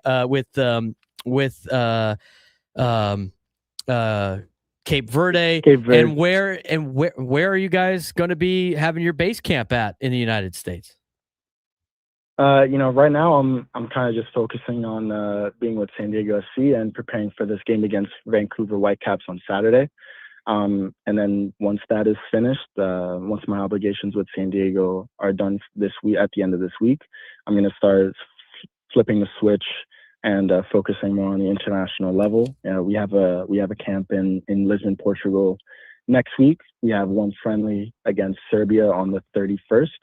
And then from there, we travel to Boston. We have another mini training camp and another friendly in Connecticut as well. And then from there, we'll be going to our home base, I guess you could say, in Tampa, Florida, the week before the first match. Yeah, it's a pretty fun little schedule coming up. Let's talk about Saturday. Obviously, it's a big day. Have you seen have they shown around the new the little giveaway that they're throwing out there, the little mini ball? Oh, yeah. I've been looking at that. Yeah, it's a pretty cool little giveaway that they have for the kids and the people that are coming out to the game. But from your perspective, obviously you got to get ready for Vancouver. What are some of the challenges that you guys face against them coming into Saturday? Obviously with them being the team that knocked us out in the last game of the season last year, we go into this game with a little bit of a chip on our shoulder and wanting to make things right in that regard. Obviously they're a great team with great players and a great coach. And they're obviously having a great season as well. So we're just going to go in there and just do our absolute best and stick to our game plan and do everything that we can possible to bring the 3 points back home in front of our home fans. CJ, appreciate the time, man. Thanks again for joining us today. Good luck this weekend against Vancouver. And I know you got a lot of people in San Diego that are going to be paying real close attention to Cape Verde in the World Cup and hopefully rooting you on here in San Diego. So good luck. Enjoy the experience. Really cool opportunity for you. And look forward to talking to you again when you guys come back and resume with San Diego FC. Perfect. Thank you very much. Thank you for having me. CJ Dos Santos, the goalkeeper for San Diego FC, joining us on the SDCCU fan hotline. Really cool talking with him. I mean, what a cool experience that he gets to do. He's got to play for the United States. He's getting to play for Cape Verde and represent his heritage and represent his family and get to do it on the biggest stage, the FIFA World Cup. There's nothing bigger than that in soccer. So you could tell he's excited for that, but still locked into San Diego FC. Should be a good game on Saturday. Hopefully San Diego FC, Frank, can build off of some of the progress that they have made in the last couple of weeks, but they got to start racking up some wins. Yeah, they definitely have. And they are running the risk of falling now a little bit too far behind. I believe you have to be in the top 8 in order to make the postseason in the MLS. So they're still hovering there, but much like we've been talking about with the Padres, you don't want to dig yourself into too deep a hole for when, by the time you do get it right, you get the ship righted, then it's too difficult it's too difficult a hole to dig out of. So doing an event against Vancouver, it's a very good opponent, one of the better opponents they've played here recently. We'll see if any of that momentum that they've built against Austin and against Cincinnati, even though the match against Cincinnati didn't end the way they wanted it to, we'll see if any of that momentum carries over. hopefully they can get the job done against Vancouver. When we come back, we're going to dive back into Padres baseball, where things have gone wrong for Fernando, and then to finish up the show, Bob Scanlan will join us on the SDCCU fan hotline. We'll get to that as we have final two segments here on the Braden Surprenant Show, Standing Room Sports Station 97 through the Fan.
123 on a Thursday, going into a holiday weekend here in San Diego. Beautiful weather this whole week. Hopefully beautiful weather continues throughout the weekend. Padres get ready to take on the A's for the next 3 days, starting tomorrow. And then there's the Phillies in town. And we have tickets to give away for the Phillies. Padres and Phillies at Petco Park on Memorial Day. We will have a trivia question for you when we go to break. If you are the first one to call in and successfully answer said trivia question, you will win 2 tickets to Padres and Phillies at Petco Park on Memorial Day. We will get to that later on after this segment. Now, we do want to talk. I mean, I don't want to spend too much time on it, but the Padres and their offense. The Padres' offensive issues are no longer a small sample size, I would say. They lost 4-0 to the Dodgers yesterday, dropped the series despite multiple opportunities to swing momentum in their favor. And the defining moments yesterday in particular, Fernando Tatis Jr.'s inning-ending double play in the 5th, Miguel Andujar's inning-ending double play in the 8th. The difference between the two, Andujar's felt unlucky. Tatis felt more symbolic of a much larger issue. The Padres are still 29-20 and remain in playoff position, but the underlying offensive metrics are becoming impossible to ignore. MLB worst 221 team batting average. MLB worst 658 OPS. 6 regulars hitting 215 or worse. 6 regulars with OPS marks under 603. The Padres are winning despite the offense, not because of it. And the center point of this conversation about the offense has to be around Fernando Tatis Jr. and his slump, because that is becoming the story of the season. This is historically bad for a player of his caliber. Tatis has now gone 206 plate appearances without a home run, an entire quarter of the season without leaving the yard. That's almost unprecedented for a player with his pedigree. He hit 42 home runs in 2021, and since 2000, among every player with a 42-homer season, only aging veterans Luis Gonzalez and Miguel Cabrera had longer homerless droughts afterward, and Tatis is in his prime. He's not in his late 30s. This is no longer he's just missing pitches, bad luck, a few warning trackouts. I mean, this is a legitimate mechanical and maybe mental collapse at the plate. Eno Saris on Ben and Woods earlier today mentioned that since they started tracking swing speeds and exit velos, players with his swing speed and exit velo historically have never hit fewer than 20 home runs in a season. Did you hear that on the morning show today? I did not, no. Do you understand how crazy that sounds? Yeah, that's insane. With a guy swinging as hard and hits the ball as hard as Fernando does, nobody who has done that as consistently as Fernando has ever hit less than 20 home runs since they started tracking this. Hey, you know what? Maybe he's got 20 home runs ready to go in the second half of the season. It's not out of the realm of possibilities. We'll see what happens and how he can adjust to this, but it's still a glaring issue. Now, this is why a lot of the problems are mechanical and not physical, because of the fact he's hitting the ball hard. This is like, some people in the YouTube chat, complain about the hard hit percentage, how it doesn't matter. It does matter, but it's not whether or not he's hitting the ball hard. Ground balls have completely taken over his game. Tatis' swing profile has deteriorated badly. 53% ground ball rate this season. 63% of balls in play since May 1st are grounders, and 41 of his last 70 plate appearances ended in strikeouts or groundouts. Even when he hits the ball hard, 55 balls hit 100 miles an hour plus, 30 of those were grounders. Kevin Acee talked about this in his newsletter today. He's talked about this in his newsletter multiple times since the start of May. The power is effectively being neutralized before the ball even has a chance. The most alarming stat, only 3 fly balls all year projected 370 plus feet, and the longest fly ball was 393 feet. For a player once considered one of baseball's premier power threats, it's very stunning. And I think that the mechanical side of things was the problem initially. I now think it's more of a mental side because it's starting to become a lot more visible. The Padres believe he's pressing. Manager Craig Stammen openly acknowledged the mental toll. Coaches are trying to preach patience, and Tatis is trying too hard to escape the slump quickly. His chase rate has climbed significantly recently. Early in the season, it was 27%. His last 20 games, 35%. That jump tells the story. He's expanding the zone. He's swinging at uncompetitive pitches. He's trying to force results instead of letting them come to him naturally. And this is the biggest problem with Fernando. Why does that equate to the offense? This matters beyond just Fernando because Tatis is the engine of this lineup. The Padres can survive a cold stretch from Xander Bogaerts. They can survive inconsistent catching. They can survive injuries. And they can survive a weak bottom of the order production.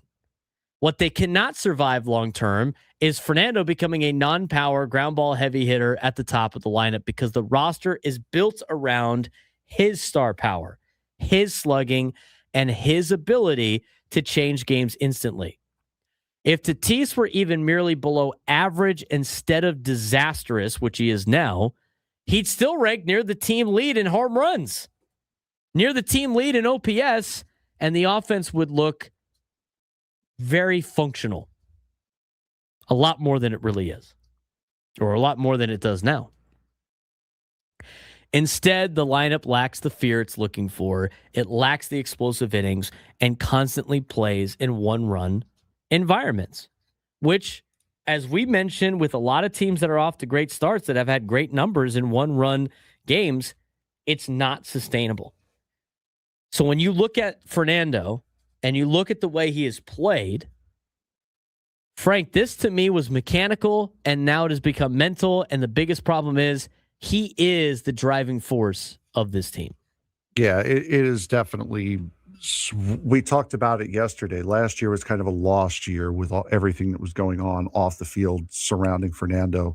This is starting to become a lost year because he's just lost at this point. I mean, he really needs to do something to get himself back to equilibrium. Maybe today helps. Maybe today's day off helps.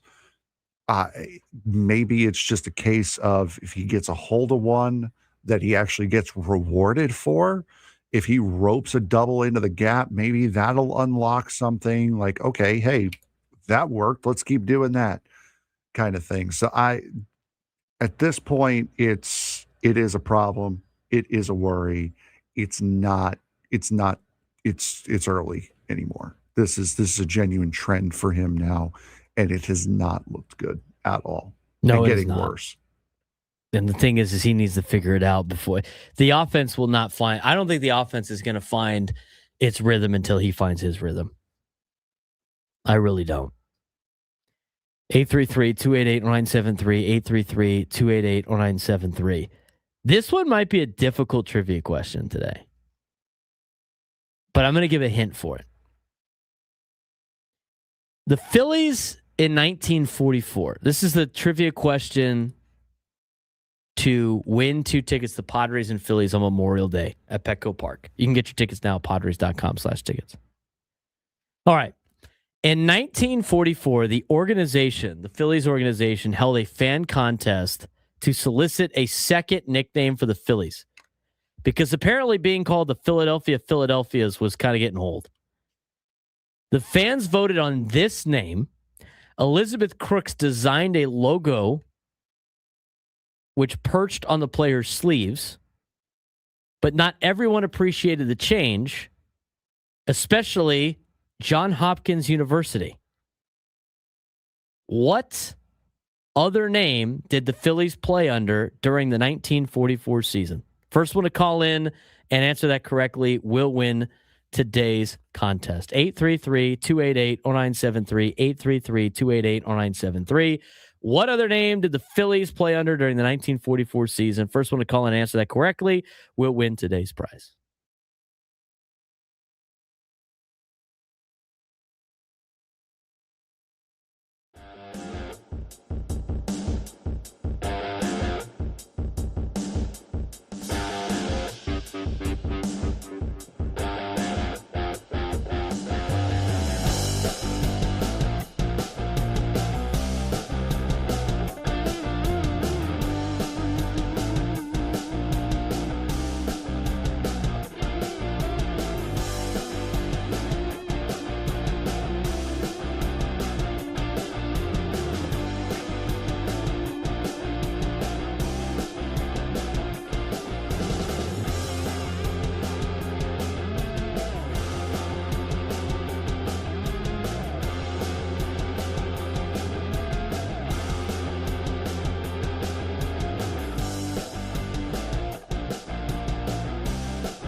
1:39 on a Thursday. We're broadcasting live from the Bill House Studios. We know how. I want to congratulate again Alex and Delmar for qualifying for a shot at our grand prize, a $500 gift card to Westgate, Las Vegas, the home of legendary Vegas fun. Now offering the breakaway from fees package, including a $75 daily dining credit, 2-day spa passes, daily cabaret tickets, complimentary valet parking, and no resort fees. Special rates starting at $89 a night. Book now at westgatelasvegas.com. Who won the trivia question today? It would be our boy Wilbur the Wildcat in the chat. Brenton in San Diego. Congratulations. Congratulations to Brenton in San Diego for correctly answering the alternate nickname for the Phillies in 1944. That would be the Blue Jays. Didn't work out too well because the Johns Hopkins University did not like the fact that they made a Blue Jay that looked like them. Quickly got rushed away. Joining us now on the SDCCU fan hotline to give us a recap and to talk about the Padres last week of the season. He's joined us last couple of Thursdays. We love talking with him each and every Thursday. He's a broadcaster for the San Diego Padres. Also, former big leaguer Bob Scanlan joining us on the SDCCU fan hotline. It's not Big Bank Banking, it's better. Bob, hopefully you're having a good Thursday. What's going on? Braden, happy Thursday. I'm having a great Thursday. How about yourself? I'm having a great one as well. It's always great talking Padres baseball. Always great doing the round table today. You know, getting ready for the big weekend, obviously. Memorial Day weekend should be a fun time. Obviously, a fun week for every time these two teams play each other. The Dodgers got the best of the Padres 2 out of 3. All the games are very close. All the games are very competitive. A couple of things here and there that might have gone or not gone the Padres' way. What was Bob Scanlan's biggest takeaway from the Padres-Dodgers series, and what did you learn about this Padres team? No, I just thought it was a fun series. It was just really cool, right? I mean, first game is a 1-0 contest, and the next game, it goes all the way down to the last pitch of that game as well. So I just thought those first two games were just super fun and exciting from beginning to end. And it got contests where every little thing matters, right? I mean, you're breaking down every little cutoff throw, you're breaking down every ABS challenge, you're breaking down every plate appearance. I mean, I thought it was super fun. And then the last game, you know, as Craig Stammen said, even though it was 3-0 and you felt like the momentum was taken away with the Ohtani home run in the first plate appearance, and the Padres, you know, are kind of trying to play catch up the rest of the time because of this team and how good they've been at coming back. You know, you're thinking to yourself, okay, this is fine. If we get Ohtani out of the game, because Ohtani was being Ohtani on the mound, right? You get him out of the game, and we got a chance to get to their bullpen possibly. But to the Dodgers' credit, their bullpen has been absolutely locked down for, 29 consecutive scoreless innings now. So, but, you know, I thought it was a fun series. I thought it was a good preview of what these matchups should be moving forward. I think you've got two teams, neither of which are really hitting at full speed at this point. The Dodgers have had some issues with some of their best hitters not doing well. We obviously have talked a lot about the Padres' struggles with some of their superstars, and yet we still saw superstar moments in the series, didn't we? Freddie Freeman with the 2 home runs, Manny Machado getting a home run as well. So, you know, I just thought it was a fun series overall, and I'm looking forward to these matchups as the season goes on. Yeah, I thought it was a very much a measuring stick series, and the Padres are right there. I think with LA, a couple of things go their way. Probably, you know, you're talking about 2 out of 3 for the Padres in this particular series. Yep. That's how close it was. I think the talent level is very evenly matched. It's all about limiting mistakes. Let's talk about, you know, and I know you guys mentioned it on the post-game show that you guys do, but, you know, for some more perspective on the Mason Miller error that he made, you know, from a pitching perspective, when you talk about pickoff moves, the first, obviously things have changed now. You can't pick over as many times as you have in the past. You know, Mason Miller in particular, I don't really see him pick over a lot anyway, because he's got such great stuff that he's always focused on the hitter at the plate more so than anything else. But I thought, you know, a lot of people that might have said, like, why didn't he take a little bit off right there? When you're working on your pickoff move, Bob, you know, as a pitcher, you know, you don't really change too much on the pickoff. It's basically the same one almost every time if you want to get into a rhythm. How do you evaluate that the pickoff and what happened, you know, from a pitching perspective, for a lot of people that might have said, well, why didn't he just lob it over there? I love that. Just lob it over there. Yeah, you're right. It's so there are a few different topics there, right? I mean, first of all, you're you're right in that how many times have we seen Mason Miller throw over to first base this year? That was the first time. In part because he never has anybody on base. Right. Right. And then when he does, you're not too worried about the runners going because generally he's in with a lead. So the running game is not going to be very aggressive for opposing teams. And, he's punching guys out. So that was his first throw over to first base. And it starts with a base running error, right? The runner takes off too soon. Everybody's probably yelling, step off. But as a pitcher, if you're already thinking to yourself, okay, I'm just going to turn and go over to first base, you're going to go as quickly as you can, right? You're blind over there. You don't know if the guy is 10 feet off first base, if he's halfway to the second base, you don't know. So you're going to turn and burn, man. You're going and you're getting that ball as quickly as you possibly can to your first baseman because he's got to get the throw and then relay it over to second base in time. So it's not really a situation where you're thinking to yourself in that split second, oh, don't throw it as, like I normally do. You wheel, you fire, you get it over to your first baseman as quickly as you can. And, being Mason Miller, he throws 102 miles an hour. That ball probably was 95 over to Ty. But the other thing that's going on there, Braden, is from my experience, usually when I've turned that quickly and I've pulled the ball to the inside part of the infield away from my first baseman, not only have I pulled the ball in that direction, but I've probably gotten around the ball a little bit. So it's cutting away also. And, you got it's throwing hard. It's already offline. And now you've gotten around it a little bit, which is why it's offline. And now it's going to be cutting even further away. And Ty France just ran out of glove there to be able to grab that one. So, there's a lot of things that are happening there, split second. And I don't blame Mason Miller for trying to get it over there as quickly as he can. And unfortunately, it was just a little bit wide. That's what happens sometimes. Yeah, those plays happen a lot. I mean, there's nothing really more that Mason Miller or Ty France could have done because, for the people that weren't blaming Mason Miller for not lobbing it over there, were blaming, how did Ty France not catch that ball? I don't know. It's going 95 miles an hour, cutting and moving in a direction away from me. It's kind of a little bit difficult to handle. The other big play, obviously, in that particular game, like last night had some interesting moments, but the second game was the one that the mistakes kind of led to the Dodgers ending up winning the game. But a lot of these mistakes weren't even like drastic mistakes. It was kind of like a hang with them. The cutoff play, you guys aired a lot of different angles of the cutoff play on television. You guys talked about it where Sungmin Song cut off the throw from Fernando. The ball looked like it was cutting up the third base line. I'm sure we've had a lot of debates on that on social media and throughout. I'm sure you've gotten a lot of DMs about it as well. What was your take on Sungmin Sung cutting the ball off there to the plate? No, it was the only chance that he had. They did a great job. Freddie and Song did a great job of lining up, right? It wasn't as though he was offline. It was a perfect line from Freddie to Song to Tatis. So as a cutoff man, if the ball's coming right at you, you can let it go. But if the ball is pulling you off to the line, you've got to go get it and redirect it. And that's exactly what happened. He took a couple steps to his left because he saw the throw is going to be offline. If you see the high home picture of it, you can see Fermin also starts to move up the line a couple of steps because he sees that the throw is offline as well. And then Song cuts it appropriately, redirects it, and then Fermin starts going back to home plate because he realizes he's not going to have to go up the line to get that ball.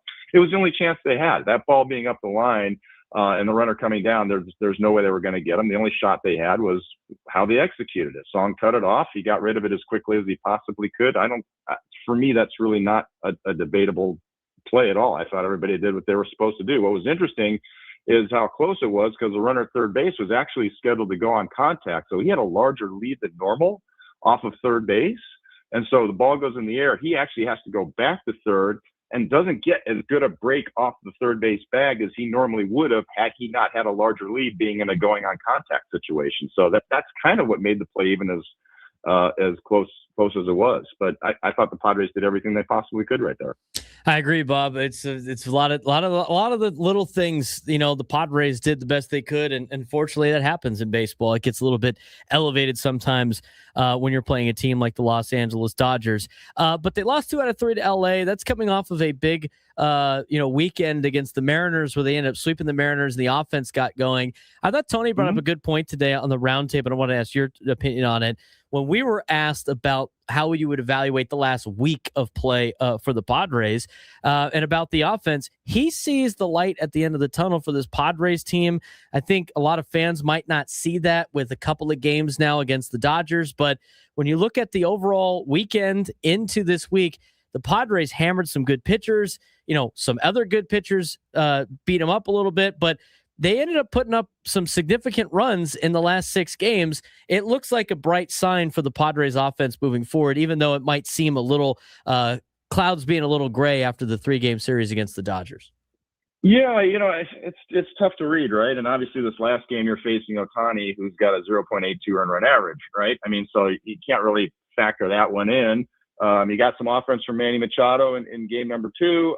You had, like you pointed out, you've had some offense against the Seattle Mariners. It looked like the offense was starting to come around, and they continue. It's been the same story all along, hasn't it? In terms of you've really not gotten the big production out of the guys that you expect. Manny and Toddy and Merrill and Laureano has struggled. The catching spot has sort of been a blank spot other than Campy, but you've gotten nice contributions from Andujar, and Xander Bogaerts has been fairly consistent all season long. And Castellanos, his last 9 games, he's hitting .310, and Ty France is hitting .278 on the season, and all those guys, and Gavin Sheets, what he's done. So, I mean, there have been a lot of contributions from guys other than your big boys, and that's awesome. That's amazing. And, thank God that that's happened. It's why you're 29-20 at this point. So, how long can you continue to ride that wave? That remains to be seen. And, is it a sustainable way of doing things? Probably not. Is it the ideal preferred way of doing things? No, but you still got to believe at some point that, Manny's going to start kicking it in. Toddy's going to start kicking in. Jackson Merrill's going to kick it in. Laureano's going to start kicking it in. And you're not going to have to rely on the other players to be coming up with these amazing 8th and 9th inning home runs and, base hits with the game on the line. So, credit to the Padres. They've made the most of the situation. And you've got to believe that at some point that other part is going to turn around. And in the meantime, thank goodness that these other guys have been able to step up. So, I'm as optimistic as anybody in terms of Manny and Toddy and Jackson and Laureano, kicking it in at some point. And why would it not? I mean, I don't know how else you look at it at this point, Braden, other than thank God for the guys that have gotten the job done. They've stepped up when needed, and hopefully those big guys start kicking it in here pretty soon. And when they do, if you have an overlap of the big guys doing what they're supposed to do and the other guys contributing the way they have also, it can be a lot of fun. And then finally you're taking some of that pressure off the pitching staff, which has held up remarkably well considering how nip and tuck a lot of these games have been. We only got about a minute left, Bob, but I do want to ask a follow-up on that or really, add to that. For everybody that wants to say give these guys multiple days off or move them down the order. I mean, as well as anybody, Bob, I mean, the best way to kind of get out of issues is to play, right?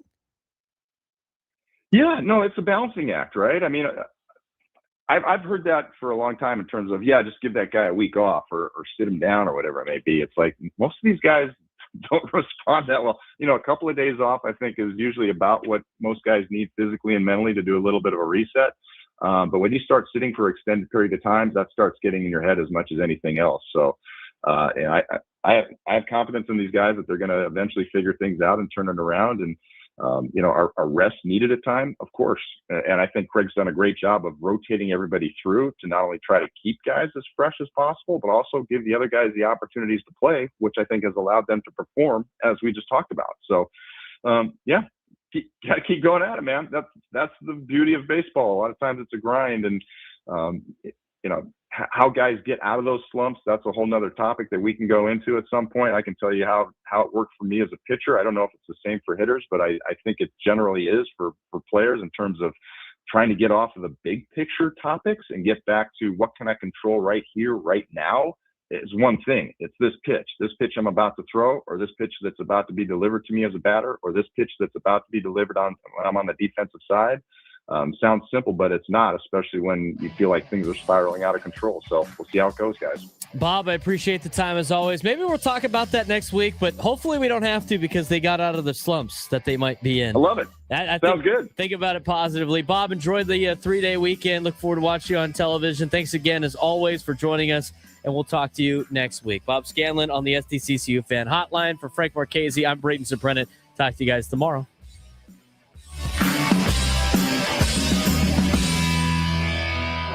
Padres Athletic.